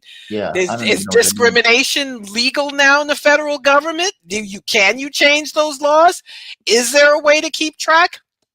So I am concerned about what this means, but this is yet another reason to get rid of these people who have, at the end of the day, been so dangerous. They have nothing to offer. I mean, Biden made Juneteenth a federal holiday. So what? Republicans voted for that. It was like a unanimous vote in the Senate. Mitch McConnell said sure because he knew it didn't mean anything. Yeah. But all the material conditions of people are unchanged, and actually now may get worse with Trump. These executive orders, doing away with any DEI. I mean, people weren't even given the opportunity to find other jobs in federal agencies; they were just let go. I suspect some of them will get their jobs back and back pay, but it's going to be a long time. They're all going to suffer in the meantime. But so that's my take on DEI, a liberalish reform that helped some people, some individuals, which actually did nothing for the group. However, the effort to get rid of it is an effort to get rid of us, to erase us, to disappear us, and basically to make discrimination legal again. It seems like it's a backlash. Like it's one of those things where it feels like it never needed to be instituted in the first place. Because I gotta be honest, I don't quite know what the objective was for these programs. I mean, is it to hire more people who are Black, Hispanic, or lesbian, gay, straight, etc.? Is it to have classes, 4-hour classes, where you can tell people, hey, Bobby, who's white, has an advantage in society, and you, as a Black person, are disadvantaged in society? Meaning, what is the ultimate objective of these programs? And can you accomplish that objective in the way that the programs were set up? I'll give you another example, one that did not age well. It was the one where I think it was the CIA, and the woman was like, I am a Hispanic woman in this country, and I am part of the CIA. And she was using that to say, like, this is diversity, equity, inclusion as a spook. And it's like, okay, dude, you missed the plot. Like, no, there was one with the Black woman. I'm a lesbian. Or she was bi or something else. But she was in. I was like, and I remember saying to people, if your language can be co-opted, there's something wrong. They can't co-opt anything I say. There's nothing I say the CIA can copy. Nothing. So if this, virtue signaling gobbledygook language can be co-opted by the CIA, then you need to take a look at yourself. The same thing with the FBI saying Happy King Day. The FBI killed him. The FBI surveilled him, told him to kill himself, more than likely helped kill him, and now they have a Happy MLK Day from the FBI. We don't need that. It is just, it's disgraceful. Yeah. But that's what you're left with when there's no seriousness about change, when there is no serious about justice, when there's no seriousness about trying to right wrongs. Then you get liberalism and virtue signaling. Yeah, it's the patina of change. One last thing before I let you go. Electronic Infantile, the reporter from that organization, Ali, I think this is Abunimah, he gets arrested in Switzerland. So he goes there apparently for some kind of speech or something that he's supposed to give. And the police arrest him, throw him into a jail cell for 2 or 3 days, and eventually deports him It's Raya. He wrote on Twitter, he says, I'm free. I wrote this on the phone. I'm posting it. Just after landing in Istanbul on Monday evening, I was brought to Zurich airport in handcuffs and a small metal cage inside a windowless prison van, led all the way to the plane by the police. This is after 3 days and 2 nights in a prison cell. Apparently, he was in the cell for 24 hours. He had one other guy that was in there with him. He said he refused to eat food. I think he said he did take in water. Yeah. And he said he ate the last day once he realized he was going to be evicted out of the country. This is outrageous. Like, for all of these kind of liberal values, as they like to say, we believe in freedom of the press. Okay, well, they didn't have any issue with Israel murdering journalists left and right, and didn't say a word about the fact that they were doing so. And you get situations like this where journalists are being arrested in Europe for their political designations. It's not like he's out there saying kill somebody. It's not like he did anything illegal, unless we're saying that journalism is now illegal. For all intents and purposes, he was out there advocating his point of view. And Zurich, Switzerland, consider that too far, and picked him up and put him into a literal cage. Just outrageous. They walked up on him. He was taking a walk. He said these undercover plainclothes cops just snatch him up and put him in a police van and send him to jail. He was never told what law he had broken. Wasn't allowed to contact his family. He was allowed to see an attorney, but they tried to question him without his attorney being present. He refused to do that. Basically, Zionists are making any anti-Zionist speech illegal. They've done this to Ali Abunimah, who I've had the pleasure of interviewing several times for Black Agenda Radio. In the UK, they've done it to Richard Medhurst, claiming that he's supporting a proscribed organization, but they won't say what he said or did. And they keep extending the period of time so basically he cannot practice journalism. He also was jailed. So now we have these Zionist groups in the U.S. saying, and Trump saying, foreigners who engaged in protest, they have a right to protest in the U.S., should be deported. They are trying to identify students. People have lost jobs. People have been told they'll never get a job. Zionism is making free speech illegal. The biggest danger to free speech in the Western world now is Zionism, period. Which is wild, because Republicans always bitch about free speech. Oh, they're trying to hurt my speech. I just want to lie to people in peace, and they're preventing me from lying in peace. Yeah. China doesn't have free speech. Russia doesn't have free speech. Can you imagine if the Russian government did to a journalist what the Swiss did to Ali Abunimah, or what the British have done to Richard Medhurst? Can you imagine the outcry? Oh, they'd be outraged. I mean, even Gersovich, when he was arrested because he was stealing state secrets. He apparently was trying to get a journalistic scoop on something that was taking place in Russia. Now, the reality of it is we would have arrested a Russian journalist if they were also trying to get state secrets. Even if it was under the guise of journalism, they would have said, well, you're a foreigner and you're trying to get information that we don't want you to have. And you got caught trying to get that information. I guess I'm trying to make the difference here that he's not doing any of that. He was just there, and they arrested him. And like you said, they didn't tell him what law he broke. They didn't say what he did that was wrong. It purely seemed like it was purely for the purpose of intimidation. The goal is to shut people up who criticize Israel. That is the goal, to make it so untenable, to scare other people, and just to get people to shut up. Because Israeli soldiers rightly cannot travel around the world without risking being arrested for the war crimes they bragged about on social media. And I'm here for it. I'm glad to see that happen. But they want to shut everybody up. That's it. They want to continue having impunity. Do you think that's going to work?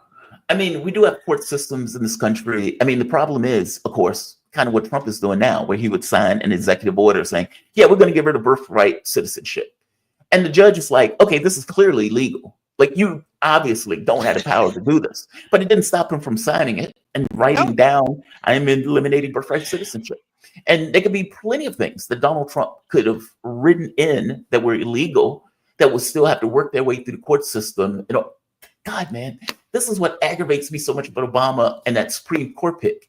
If you remember, Yes. when, Merrick Garland was in office, Obama was like, yeah, I'm not going to force it. I'm not going to push it. And it's like, what do you mean you're not going to force it and push it? This was your pick. This is your constitutional right to have it. And yet, no drama Obama didn't want to push. The recess appointment that he should have made.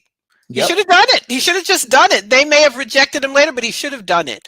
Yep. But you know, the problem with these executive orders, they may not stand up in court, but their goal is to get the camel's nose under the tent and start the discussion of ending birthright citizenship, to finally get a court saying not necessarily a citizen if you're born here, which will have an impact on every single person.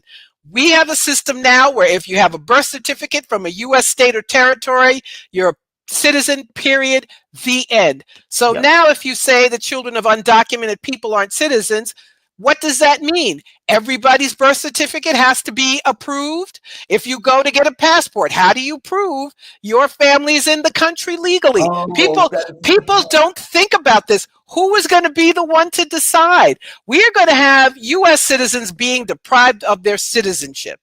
This is an absolute mess. Yesterday, Trump said, well, the 14th Amendment, it was about slavery. It was for the children of slaves, and that's all. It is for everybody. The courts have upheld it, and it benefits Black people. And we can talk about that another time. Ending birthright citizenship would be a disaster for Black people. We're the ones who still need it the most. Wait, explain that. Just even if it's 2 minutes, you got to explain that. Well, as I said, now if you have a birth certificate, you're a citizen.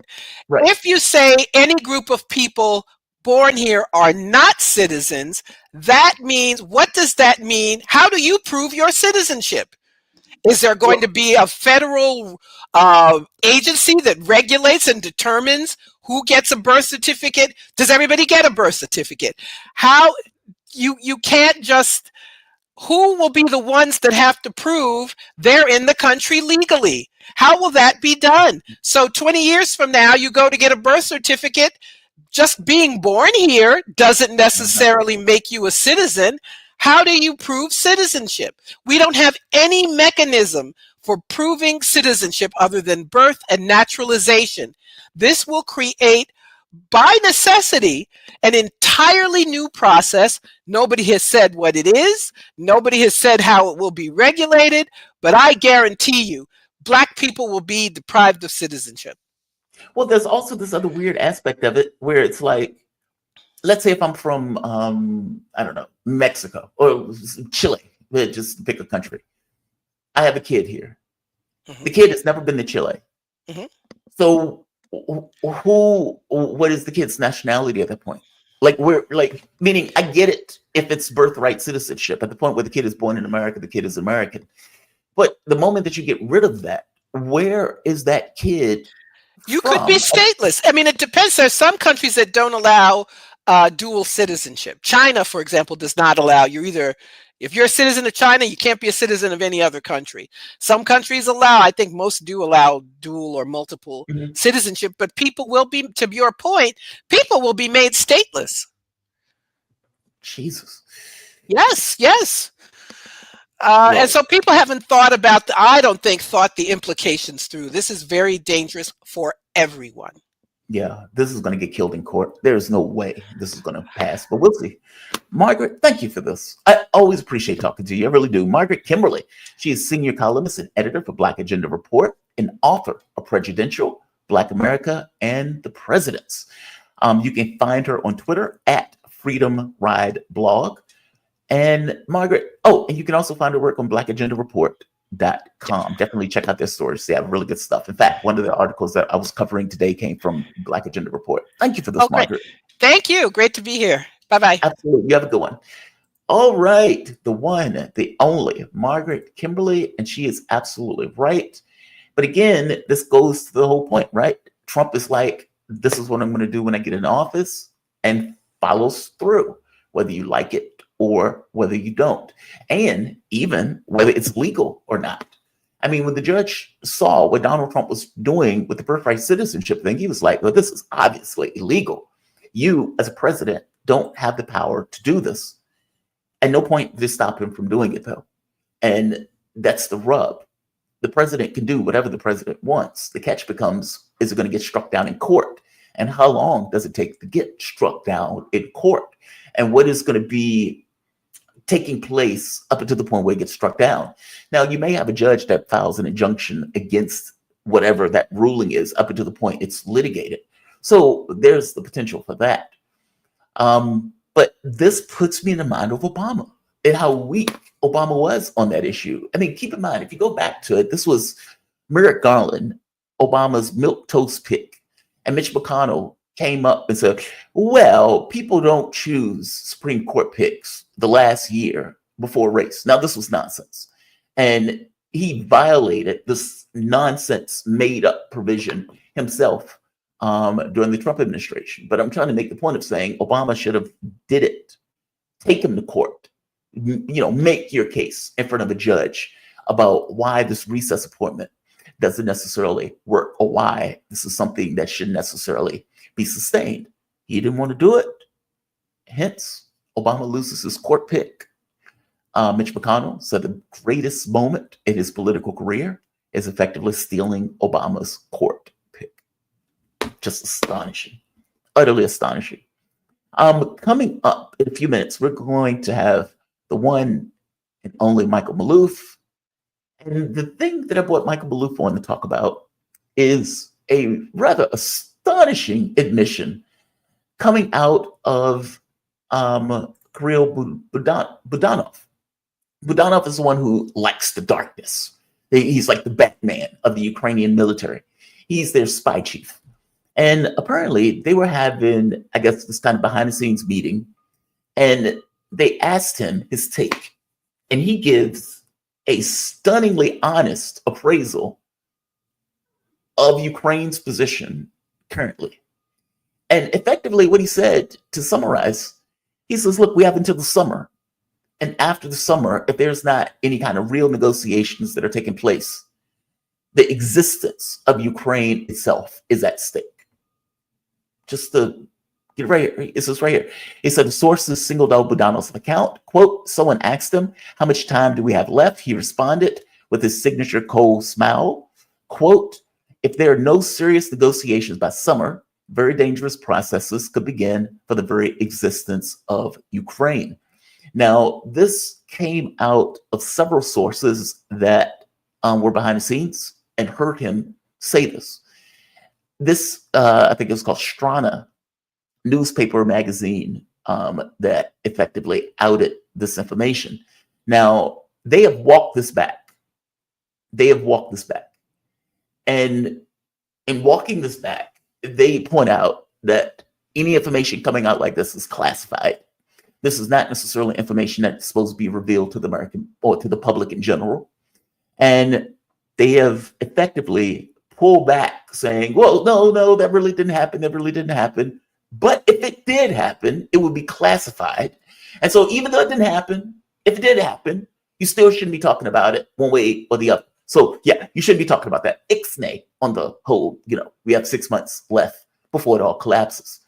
Now, what's wild about this too is simultaneously, meaning the spy chief clearly knows that they are losing and that they have effectively lost, especially with Donald Trump cutting funding and everything else going to Ukraine at this point.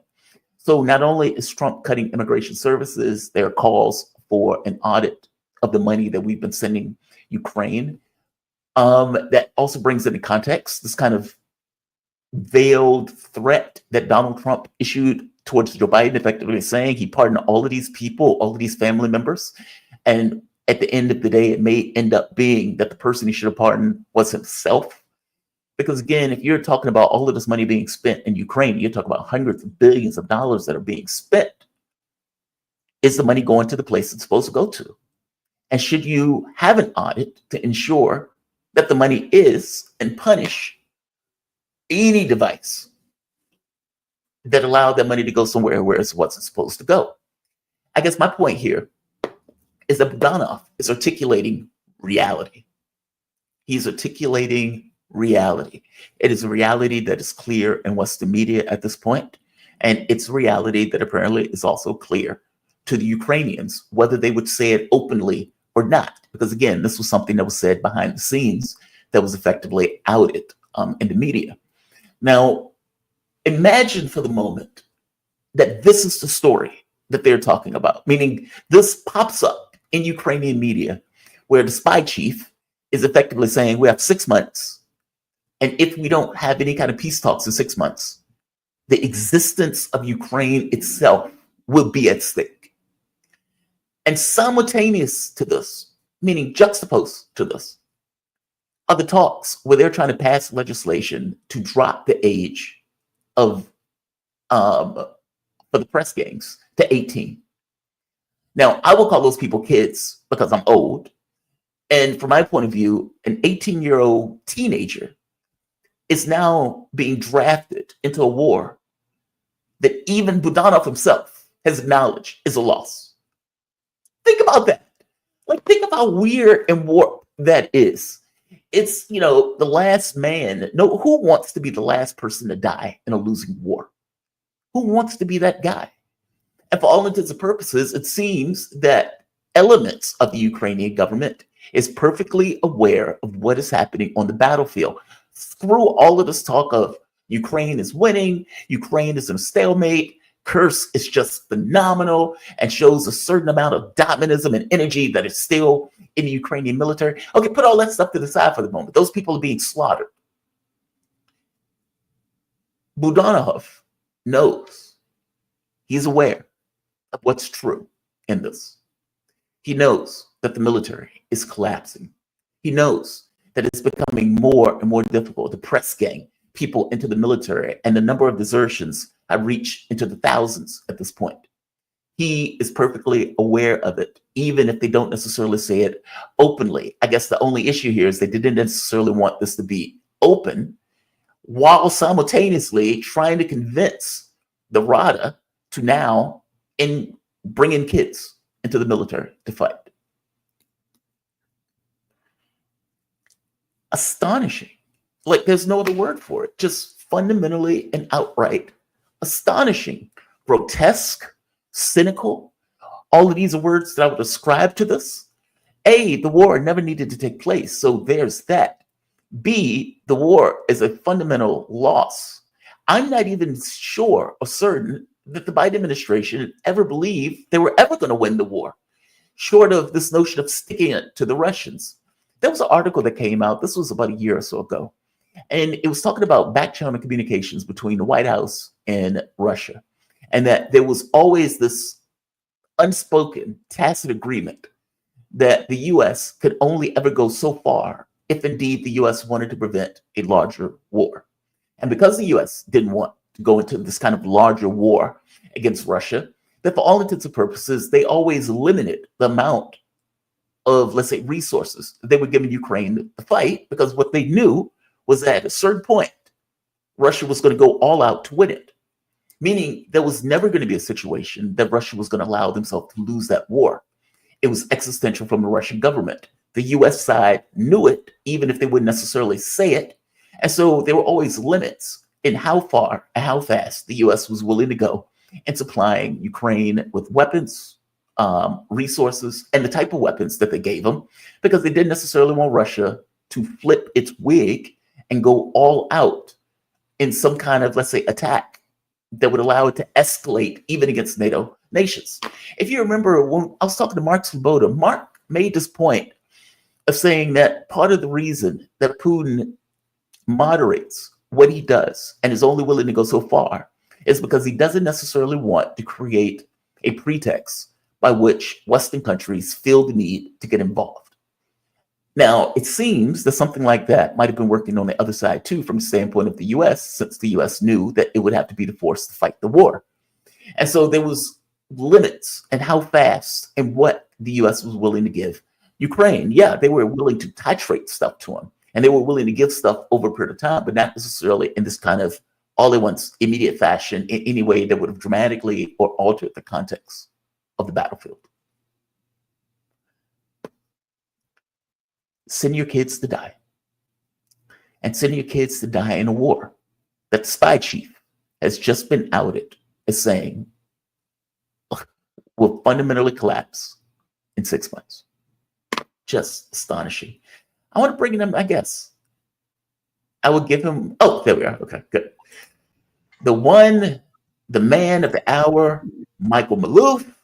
Michael Maloof is a former senior security policy analyst in the Office of Secretary of Defense, author, and regular contributing analyst on RT and other media outlets. He has nearly 30 years of federal service in the U.S. Department of Defense, and he is a damn good friend of the show. How you doing, Michael? You doing all right this morning?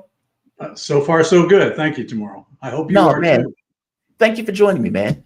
I was telling the audience, I was going into the story from Kirill Budanov, and this came out in one of the papers in Ukraine, and apparently he was in a meeting. They were having some kind of meeting talking about the military campaign, the war. And right here it says, quote, somebody asked them, how much time do we have left? Budanov responded with a cold smile, quote, if there are no serious negotiations by the summer, very dangerous processes could begin for the very existence of Ukraine, unquote. So the spy chief, the man who likes the darkness, I believe as Newsweek pointed out, he is effectively saying the most honest thing in the world that none of them would typically, under normal circumstances, say. 6 months, at least by the summer, something needs to take place to change or at the very least stop the intensity of this war. Otherwise, the existence of Ukraine itself is at stake. And this is obvious. I think, like, if you're looking at the speed at which, like, if you're thinking of Bakhmut, for example, Bakhmut took months for it to crack. Avdiivka took months for it to crack. But it seems that the speed at which Russia is moving is accelerating, and the ability for Ukraine to resist is being diminished. And this has been, it's obvious at this point. Give me your take on this. I mean, for one, is Budanov correct? There's that.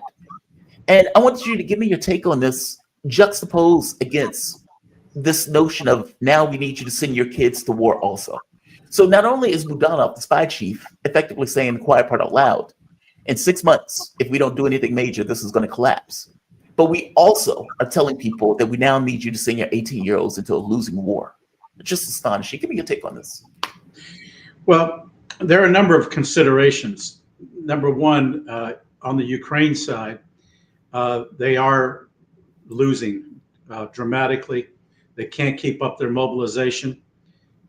They are, and already the United States has frozen foreign aid to Ukraine, and that may include, if it isn't already in the pipeline, even the ordnance.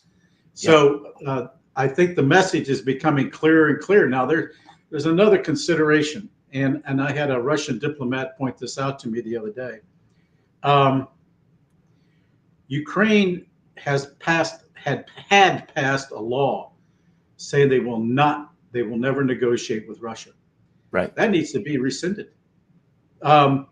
Even though Zelensky, whom the Russians no longer recognize as the legal head of Ukraine, has said he's willing to negotiate finally. But you know, you still have the Rada, the Ukrainian Rada, which is still has empowerment and authority in the legitimate government of Ukraine.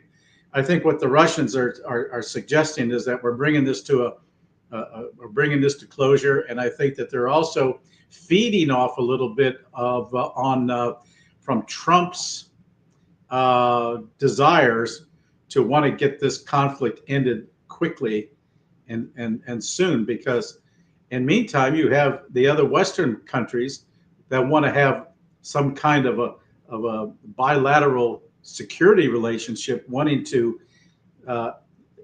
basically assist Ukraine, but I think that's a cover for them wanting to take back ancient territories that their own own citizens used to occupy back in the 14th, 15th century. So Poland and Lithuania. The question is, will the Ukraine as an entity, as a nation state, exist much longer?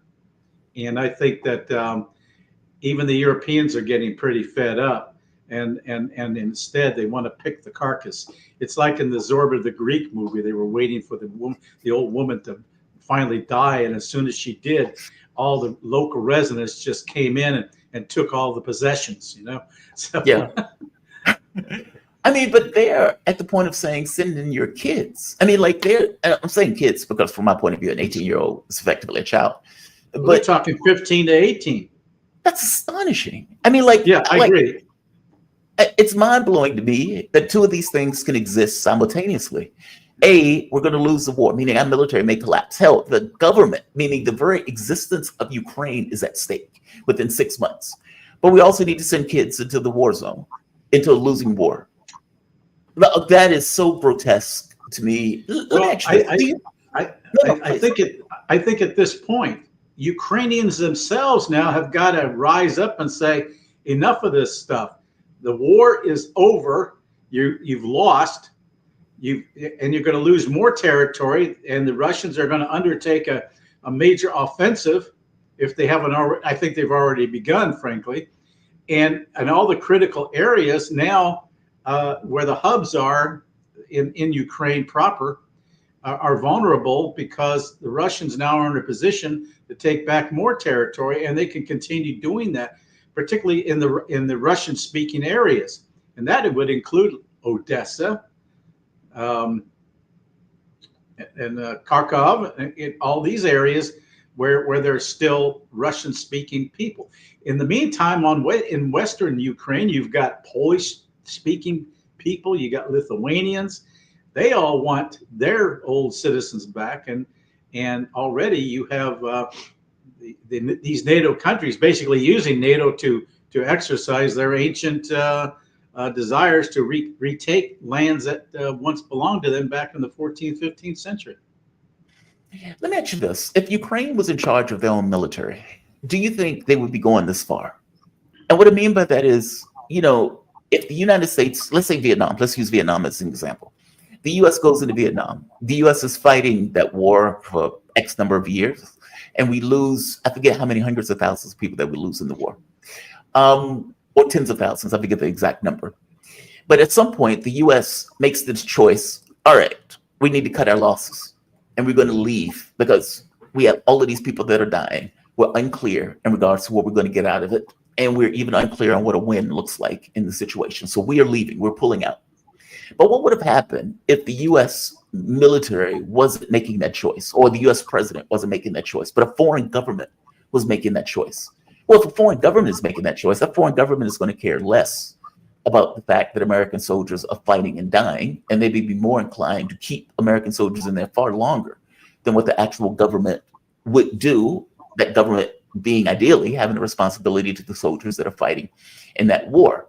And I guess I'm saying from the Ukraine standpoint, it has been a very bizarre war because a lot of it has been a propaganda war because they're getting so much money and resources from outside the country. They had to effectively show what the money was being spent on, even when it wasn't to the best interests of Ukraine.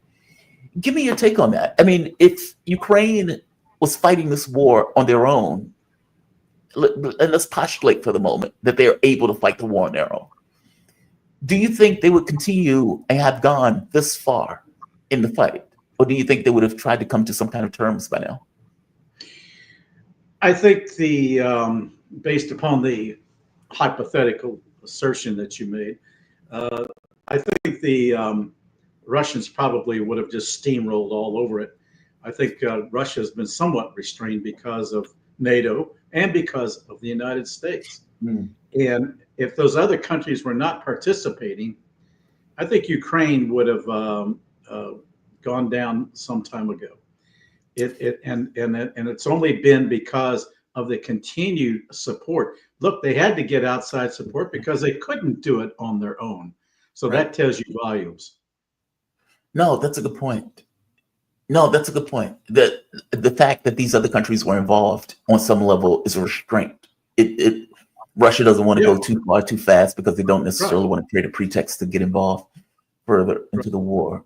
No, that's because you see these other countries, and I think you're going to see Trump exercise this. I'm theorizing, but I think he's going to be looking more at the, I hope he does at least, more of the geostrategic, geopolitical outline of what's to come, and realize that Ukraine on its own is incapable of coming to its own conclusions, and that it's only been there at the behest of the West. And if you take that away, they have no choice. And that's why I think the Ukrainian people themselves now need to rise up. They need to take back their government. They need to have new elections. They need to get a new president and get back into constitutional governance and basically work things out. They're going to be a shell of what they were. The Russians will not give that back Luhansk, Donetsk, or even Odessa, which I think is going to be next. And I think the Ukrainians who are left are realizing that, especially those who are about ready to be drafted again. And you got all these other millions of Ukrainians who are not even in the country any longer. So, you know, they have no intention of going back. So what does that tell you about the integrity of that nation as a nation state and its longevity? Doesn't say much. It doesn't. Yeah, it's time. It's time. Yeah, it's a dying country. And I think what the Russians have purposely done now, in given the constraints, is basically undertake a war of attrition, so that it comes to a natural conclusion, and it takes someone like Trump to come on the scene, who's brand new, and because none of the European countries have any credibility, so they're because they have their own little petty historical interests, and the Russians aren't going to settle for it. They, at a minimum, there's got to be a guarantee that Ukraine, if whatever exists of Ukraine, does not become a member of NATO, and that it remains non-aligned. Period. You know, WAPO wrote the story saying something to the fact, and I'm paraphrasing, that it would be better for Ukraine to effectively collapse on the battlefield than make a bad deal. Now, this story is outrageous. I mean, they're effectively saying that, you know, fight to the last dead Ukrainian. That's a better option. What is it that Trump wants? Meaning, and I know a deal, but I get the sense that what Russia wants is a larger security architecture of Europe. Is there a middle ground in those things where there's a win-win within that? Meaning Russia gets this kind of new security architecture of Europe, and Donald Trump gets to close the war, where he could say, I said I was going to end the war, I'm going to end the war. And what does that look like? What does that middle ground look like? If you had to thread that needle to get what both sides actually want, is it possible to do it? I think so. I think Trump's got to make it very clear that NATO is no longer going to be an expansionist alliance, that in fact it's going to be going back to its original defensive nature, that it's not going to be agitating and creating these conditions under which it threatens the Federation. He's got to make that clear, because you know, his notion of peace through strength is of course to have the best military in the world, but that doesn't mean you have that military going around trying to conquer everything. It's meant to protect the vital national security interests of the United States. Ukraine is not one of those, and the Europeans have got to consider that they have lost. Even all of NATO put together, except for the United States involvement, could not stand up to the Russian military at this juncture. They just wouldn't have it. They just couldn't do it in a sustained way, and that's the key: sustained way. And now the world is much more dangerous, because under Trump 1, he got rid of the intermediate range ballistic missile treaties, and those need to be reestablished. There's got to be a way to try to create an atmosphere of trying to lessen the tensions in that part of the world, and redevelop trust. Right now, trust between Russia and the United States is virtually nil.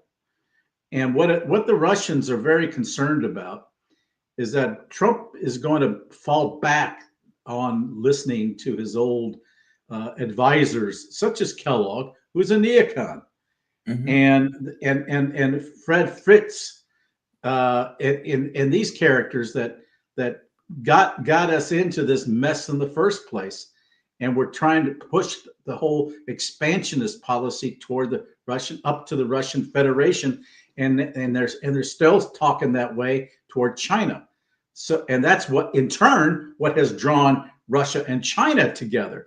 So when you look at it in a geostrategic and geopolitical framework, our policy for years has been a failure. Let me And ask you this. he's got to wake up and recognize that. Does Trump have any leverage over Russia at all? Yeah. Well, he has leverage in the sense that he has made it clear. He has these people around him to get their advice, but he ultimately makes the ultimate decision.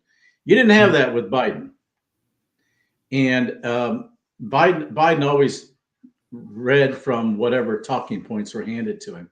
Trump is a different species in that regard. And no, please, I'm sorry. And we saw this, and we're seeing this now in his relationship, even though it's behind the scenes with Netanyahu. He will not want to invade Iran as Netanyahu wants to do. And he wants to take care of the problem. But interestingly,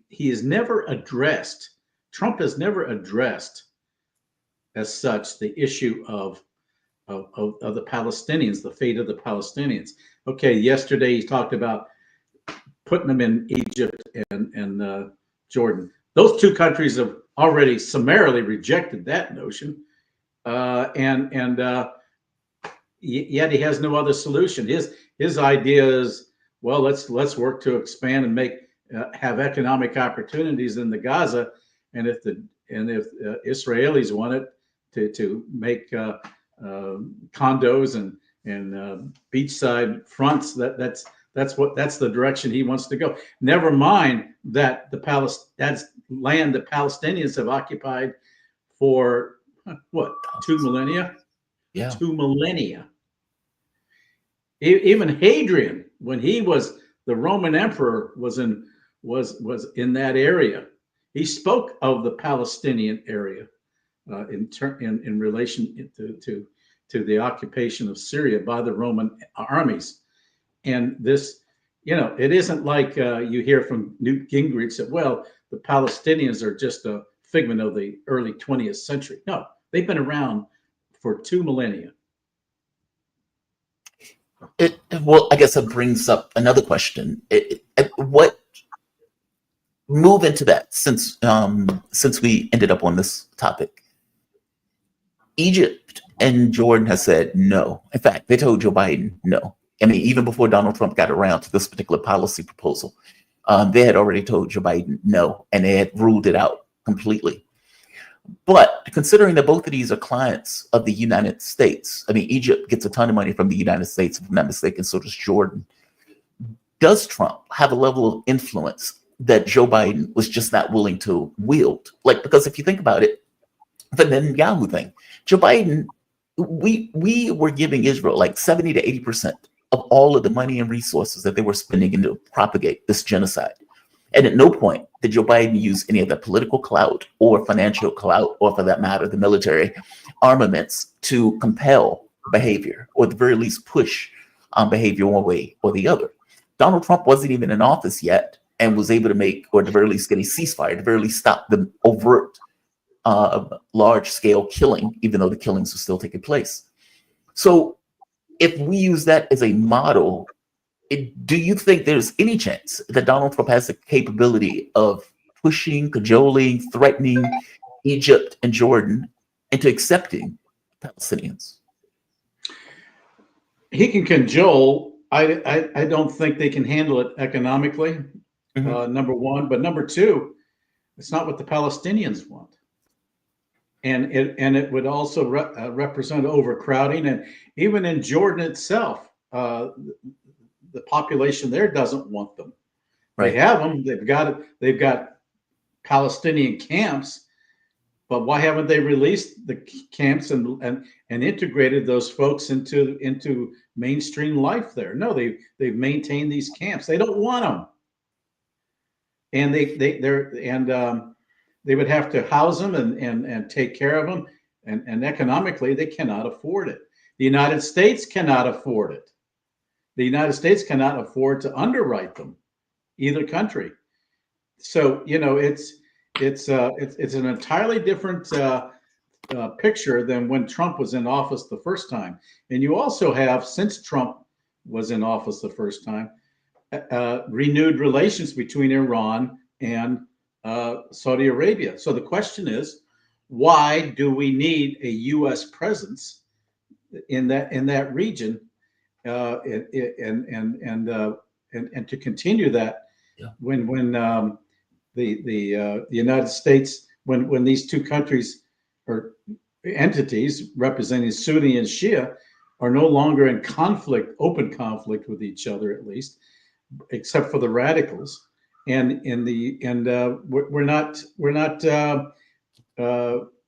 our influence in that region has basically greatly diminished, and you also have new stipulations by the Saudis that if they want normalization with Israel, if they want to renew the Abraham Accords, then there has to be a recognition of the two-state solution for the Palestinians. Do you believe that, though? I mean, Saudi Arabia, up to this point, at least the ruling elite in that country, has shown no propensity, or let's say concern, about the Palestinian cause. I mean, yes, the population does. I didn't get the sense that the government did. But give me your take on this. I mean, do you think they actually are going to stand by that, or give a year or two and they come back around to the deal? How do you think this is going to pan out? I guess everybody has a price, but what is it that the United States has to offer at this point that the Saudis couldn't just buy outright? What leverage would the U.S. have? I think, and it's been the Crown Prince himself who has insisted on the two-state solution, not just the population. Yeah. So even though the Saudis and the other Arab countries won't take in the Palestinians because they feel that they have a right to that region, and the problem is that you've got Netanyahu, who's trying to undertake this biblical thing, a Masonic notion of retaking all of these ancient lands that the Palestinians have occupied, including Gaza, including West Bank, and it's always been Palestinian, and they somehow feel that it rightfully belongs to them, referring back to some 3,500-year-old notion that God gave the Jews that right. No, they didn't. Most of the Israelis today are from Europe. They're not indigenous. They're not indigenous. They're mostly out of Europe as a result of the consequences of World War II.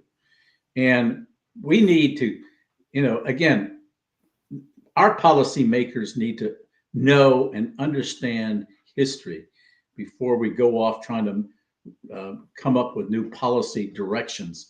And what I'm very concerned about, and this is one of the points I wanted to raise, I've heard Trump in very recent days spout off what he considers to be facts, not only on the number of dead, for example, in the Ukrainian conflict, but also he has no notion of any history of Middle East history. And he's only spouting off what the intelligence community has given him, and he has no other basis of fact to rely on, no other reference. And what I'm very concerned about is that they're going to purposely give him misinformation in a way to justify their direction of the way U.S. policy should go. And as a consequence, they purposely, because of the animosity between Trump and the deep state / intelligence community, I think they're purposely setting him up for failure, just as they did Bush 2 toward Iraq. Now, what would failure look like in this? It would be not having a peace deal, ended up in a larger war with somewhat like Iran. What would be failure for Donald Trump? Well, that's part of it, but not coming up with a resolution finally on the two-state solution. I see. It just we have UN resolutions. It's U.S. policy that two-state solution is the way to go. The UN resolutions continuously have stated that, and how do we ignore that and not recognize that when you have people who want to push the agenda of supporting Netanyahu, who's really out on a limb. His own future is in great jeopardy, and yet you have our intelligence community and deep state folks really pushing to protect him and keep him in office and supply him the weapons that he needs. Toward what end? We're trying to resolve this, not create new conditions for further weapons. So why did Trump agree to the 2,000-pound bombs going to Israel? What's he going to bomb? Who is he going to bomb? I mean, give me your take on that. I mean, look, from my point of view, Donald Trump was completely obsequious to Israel. I was even shocked that he did the ceasefire. Even that is riddled. I mean, he says all hell's going to break loose. What do you mean all hell's going to break loose? What are you going to do? How are you going to implement all hell breaking loose? How are you going to implement it? Who are you going to bomb? A bunch of kids and women in tents? It's nonsense. It was just one of those flamboyant, bombastic outbursts. And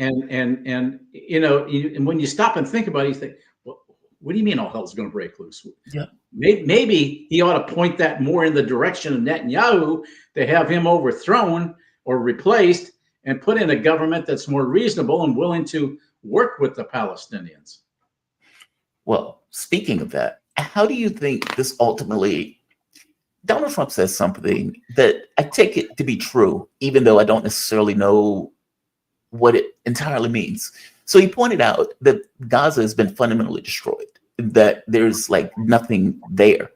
And you have these videos with people in these very long lines, look like almost like a kilometer of people walking back to their homes, even though their homes no longer exist. I mean, 70 to 80% of all of the territory has just been flattened in northern Gaza. All of the hospitals are gone. And of course, Israel did that on purpose, right? If they're, if I don't want you to be here, then I don't want you to get food. I don't want you to get medical treatment. I don't want you to have a home. I want to remove all of that so you don't come back here. They were trying to ethnically cleanse the area. All right, fast forward. All of these people are effectively walking back, and I suppose they're just going to put up tents and they're just going to be wherever they are. That is clearly untenable, right? Or am I wrong in this? No, it is untenable. There's nothing permanent going to be. Where's the reconstruction? Look, they have this 3-phase ceasefire. It's not going to get past phase 1. I'm going to tell you right now, because what phase 2 calls for is the evacuation of all Israelis out of Gaza. That ain't going to happen. That isn't what the Israelis want. They're basically saying that they will continue to occupy and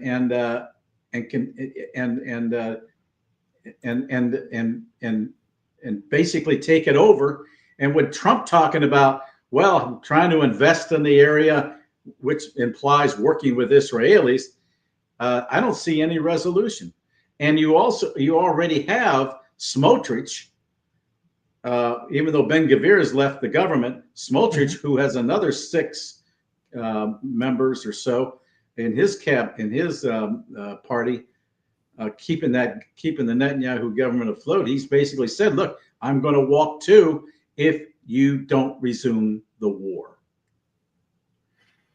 Basically, where are we going with this? Yeah. And if he doesn't, if he listens to Trump and cuts off any further hostilities, then Netanyahu's government falls. Netanyahu cannot afford to be out of government right now. He's got that court case. He was just in court late last week or early this week. Also, he's physically got issues. He has personal medical issues, which are very serious. So he really cannot. He's really between the rock and hard place in many respects. So and so his government is on the verge of falling if he decides to enter into phase 2 and evacuate. He has talked about the whole notion of ethnic cleansing, doing away with anybody who's not Israeli, claiming that they are humans, or animals, but in human form. They're there to serve the Israelis. It's mind-boggling, and this is why that whole biblical notion that he's undertaking makes him an extremist in terms of his interpretation of the Old Testament and the Talmudic codes, and as a result, he's no different than ISIS in its interpretation of the Quran. Do you think that is that mine or okay? Do you think that Trump and Netanyahu agree on what's taking place in the Middle East? Like, meaning, do you think it's? I can't get my head around Trump on this stuff. In one sense, he played the Jeffrey Sachs video. In another sense, I've had the clip of Donald Trump talking about, basically saying Netanyahu doesn't want a deal, that Abbas did want a deal. And so you have these sober moments of Trump that comes up where he is saying something that just so happens to be true. And in that Jeffrey Sachs video, he said Netanyahu was a deep, dark son of a bitch and was responsible for the United States going to war in Iraq. Okay, if Trump is putting that out there, I have to question, okay, well, this is clearly rattling around in his mind. This is something that he, at the very least, knows. And so despite the fact that he's been given all of this money from Miriam Adelson, some of these other Zionists or whatever, in order to take a certain hard tact in Israel's direction, do you think if he could get something, he would actually want a deal? Meaning he would want a way to put this to bed in real terms? Or do you think, no, he really is just a Zionist who's obsequious to the Israeli government, whatever the Israeli government wants? How do you view this? Because the reason why I ask this, because it gets into what happens going forward. You pointed out that you don't believe that this is going to go to the second phase of negotiations. That for all intents and purposes, that Israel is just going to resume the war. That would be atrocious, even though that is what Netanyahu has said, effectively saying that Trump and Joe Biden has given them assurances that they can resume the war once the hostages are released. How do you view this? Do you think that there's going to be any pressure at all on the Netanyahu government coming out of Trump that wasn't there under Joe Biden in order to stick with the deal? Well, I would hope so, because even Miriam Edelman has issues now with Netanyahu. Does she? Yes, she does. She's and apparently their families are not getting along. So it's so I think her perspective is a little different. I'm hearing that she supports Bennett as the new prime minister, and really, so that raises some interesting new perspectives. And as long as you see what Netanyahu has basically done is to set up a conflict for himself in that he talks about a phase 1, 2, and 3, which would call for not only the Israelis leaving the Gaza, but also to reconstruct for the Palestinians. Well, but at the same time, he wants to go ahead and continue all the bombings and what have you, and he needs to keep that government intact if he wants to survive politically. So there's conflict even within, and I think that we see a major conflict within the Israeli government itself on the direction to go. I don't think he has any intention of living up to a permanent ceasefire. And I think that he's, even though he negotiated one, I think it's just window dressing. And he also has Smotrich basically saying, if you go beyond phase 1, then I'm walking. I mean, but if you're right, and there's no intention of going to the second phase of negotiations, right, then you can promise anything that you want, you know. Sure, that's what he's doing. Yeah. And here we're getting sucked back into it, and we should be basically telling Netanyahu it's your problem, and Netanyahu wants to go to war against Iran. We can't abide by that. Not Trump wants to get out of all of that. He wants to stop wars, not create new ones. If he continues supporting Netanyahu, he's basically giving Netanyahu carte blanche and once again ruling the roost on direction of policy of in terms of the having events control Trump. Trump doesn't operate that way. Trump wants to be in control. And the only way you do that is to seize control yourself and do something about it rather than have an outside power such as Netanyahu try to dictate terms, as he did back in 2018 when he told Trump to drop out of JCPOA. And that created all the problems that we have right now. I guess I think I've asked this question with Joe Biden, but I don't think I've asked this question with Trump. Is this the tail wagging the dog or the dog wagging the tail? Well, it's getting to be the tail wagging the dog, and the dog has got to understand that, the dog being Trump, the tail being Netanyahu, and Netanyahu needs to be. It's just like when you're a puppy, the older animals will put them in their place, and they know where they stand. And Trump needs to do that immediately, and that's what we're seeing a little bit behind the scenes with the release of that Sachs video, and with Miriam Edelman now being very opposed to Netanyahu, even though she wants Trump to annex West Bank, to reclaim the West Bank. Again, at some point you got to say enough. And if he wants to deal with the Saudis, you don't do that, and you don't let Israel annex the West Bank and then try to come up with a two-state solution. I mean, this doesn't make sense. Oh, you're so right. No, you're so right. Yeah, you're so right. I mean, because the reality of it is, policy? Where's the clear policy direction on this? There is none. That's why Trump needs to get in control, needs to grab the initiative, and needs to dictate. Here's our terms. If you don't like it, we're leaving, and you're on your own. Do you see that happening? It could, unless the Israelis themselves take action and change things. And also, what is the issue with Adelson? Is it that she's concerned that Netanyahu has overextended Israel? Or, I mean, because that woman is just as much of a fascist as pretty much anybody else in Israel. I don't know exactly what her issues are, but I'm hearing on the grapevine that they have issues.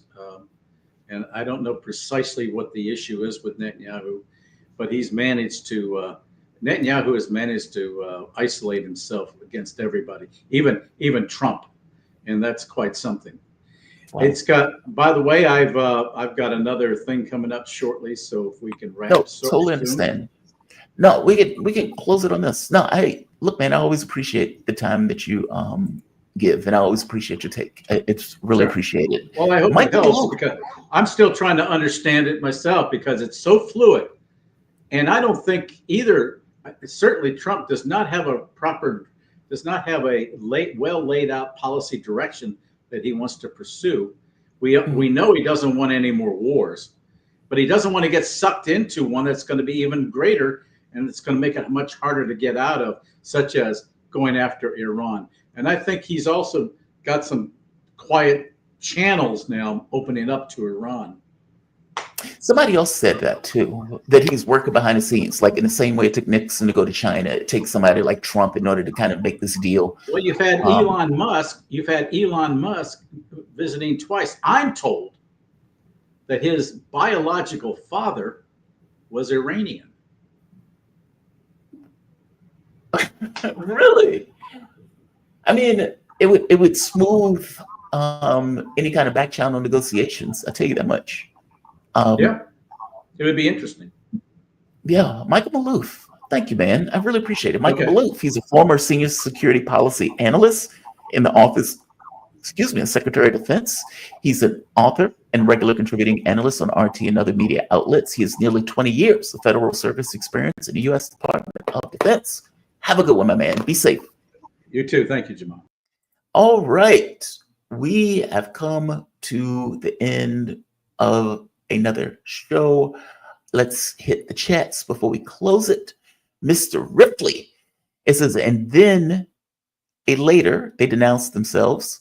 Comedy gold from Margaret Kimberly. I remember when Democrats called for peace for a day. Yes. I distinctly remember that. How weird is it? When I've had Daniel McAdams on the show, Daniel McAdams used to make the point. He used to work for, or he works for the Ron Paul Peace and Prosperity Organization. And he talked about how there were lefties who they used to work with on the issue of war and peace. Basically, like there was policies that would dovetail on issues of war that the left and people on the right could agree on, saying, hey, let's stop these wars, especially the Ron Paul right or the Rand Paul right. He says, not today. He said, doesn't exist. That coalition on issues of war and peace just doesn't exist. It's fundamentally broken. And I think a really good example of that was the letter that Margaret Kimberly was talking about. Democrats, or let's say, quote unquote, lefties, come out and say, hey, maybe we need to stop getting all of these people killed in the war in Ukraine. And maybe the president, as opposed to being, first military guy in chief, ends up being a force for peace. Maybe that's not a bad idea. And again, if you're a lefty, that should be a no duh. You would think that would be your kind of basic position as a lefty anyway. But again, that wasn't their basic position, because all things being equal, it was their president that was pushing for that war. This was Joe Biden's war. And yeah, you had plenty of Republicans and everything else that was backing him in doing so, but Joe Biden was the president. Joe Biden was the one that was making the decisions. Joe Biden was the ideologue on this very specific issue. And Joe Biden said, we are with you for as long as it takes, and lied to the American public all the way through in order to justify more money and more spending on that war. And so, when you get people who consider themselves ostensibly on the left being very sheepish about something that you would think would just be philosophically right, ending hundreds of thousands of people from losing their lives, they did it for one day and they withdrew the letter. One day. That letter was out for one day. And meaning they could not even abide and hold that position, something that you would think, if indeed they were quote unquote lefties, that they would back and they would fight for. It's astonishing. And of course, the same thing was true for Gaza. I mean, you got AOC going on the DNC convention stage saying Joe Biden and Kamala Harris are working tirelessly to end the war on the Palestinian population, to end the genocide. And the reality of it is there was no pressure being applied to the Israeli government in any real terms at all. Understand, with all of the diplomatic might that the U.S. puts behind protecting Israel in the UN Security Council, or for that matter, the General Assembly, with all of the money that we give. We pay for like 70 to 80% of all of the killings that take place over there that Israel does.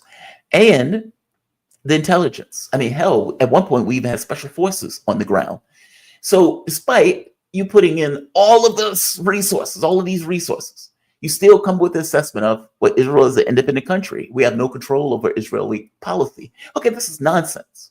It was nonsense from day one. And it makes it that much more clear that AOC was lying through her teeth when she got on that stage saying that they were working tirelessly, especially when you have a situation where Donald Trump is not even in office yet. He sends one of his goons over there, and his goons get ceasefire. Now, yes, it's in quotes ceasefire, but that's a hell of a lot more than what Joe Biden was willing to push for. And damn sure was a hell of a lot more than he actually got. So now I think the question is, did Trump sell out Gaza? Basically this notion. Well, I guess there are a few questions. One, will Trump try to exert pressure on Egypt and Jordan in the same way that he's exerting pressure on, let's say, Canada or Denmark or Panama, for example? Meaning he has decided, or even Colombia, where he's like, I'm going to pass sanctions, I'm going to go full bore at countries that are not doing what I am telling them to do. Okay, how far does that extend? Does that extend to Saudi Arabia? I'm sorry, does that extend to Egypt, and does that extend to Jordan? Also, the relationship in the Middle East, so the relationships in the Middle East are different than what they were the first time around. The first time around, Saudi Arabia and Iran were at each other's throats. This time around, they have moderated that interaction, and Israel has effectively become a pariah in that region of the world. Well, I would say all around the world, but especially in that particular region. So it's like, okay, so are you really talking about a pressure campaign against Iran? And how is Saudi Arabia and some of these other countries going to respond when Iran is no longer on the outs in the way it was the first time around? There's a secondary question about whether or not the next stages of the negotiation or the deal is going to go through. So who is going to run Gaza, for example? Is Israel going to resume attacks immediately when the hostages are released? There's that. Meaning there's all sorts of questions that are kind of just looming about what is taking place right now in the Middle East. And, you know, as Michael pointed out, we don't necessarily have the answer to those questions. This is kind of one of those things that time is going to kind of pan out. We'll see. Mr. Riffley, you're absolutely right. It is a humiliating position for somebody who calls themselves lefties to be in, that cannot advocate to end a war. Just astonishing. It's utterly and entirely astonishing. Oops, Kimberly, 2 E's, my bad. You know, it's wild. I've screwed up her name once myself. I forgot to put the other E into the name. It's not Kimberly, L-Y, it's L-E-Y. So thank you, Mr. Riffley. Carl Asperon. Yeah, I'll stand by that. Asperon. Thank you, Carl. In fact, thank all of you. I appreciate it. Deeply appreciate it. You guys effectively support and pay for this content, especially in the mornings for that morning show, because these shows are nearly unanimously demonetized. It's super weird to me when the shows are effectively cut up, no issue. When the morning show is there in its entirety, demonetized. Just outrageous.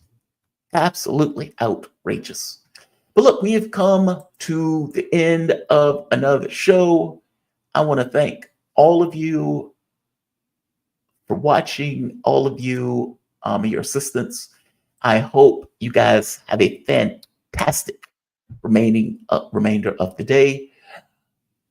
I am still hoping, and no, they have not fixed my account. Great. Just great. Oh, by the way, Glenn Deason is going to be here tomorrow. We're going to have a good full show tomorrow. Revolutionary Blackout Network, Nick Cruz, he's going to be here tomorrow. Glenn Deason is going to be here. That's one other person. I think Esteban. Esteban is going to go into what has been taking place in Lebanon, and for that matter, what has been taking place in Gaza. and this push to try to get Egypt and Jordan to take the Palestinians. Up to this point, they've said no, but up to this point, Trump has not necessarily put the screws to either in the way that he's been doing all around the globe to other countries who've basically blown Trump off. So we will see what that means. But tomorrow, we are going to have another damn good show. So I'm going to say like, I'm going to say share. No. I'm monetized. No. Airspeed. No. So what do I mean by demonetized? So let's say you do a regular show. There's an AI evaluation of whether or not the show lines up with advertiser-friendly content. If the show is advertiser-friendly, then you're monetized. No issue. If it's deemed to be advertiser unfriendly, then the show gets demonetized. It's not the entirety of the show. It's that specific episode that they deem it to be so. Issues of war and peace, especially, and it's not even just war and peace. Like, you can usually talk about the Ukraine war.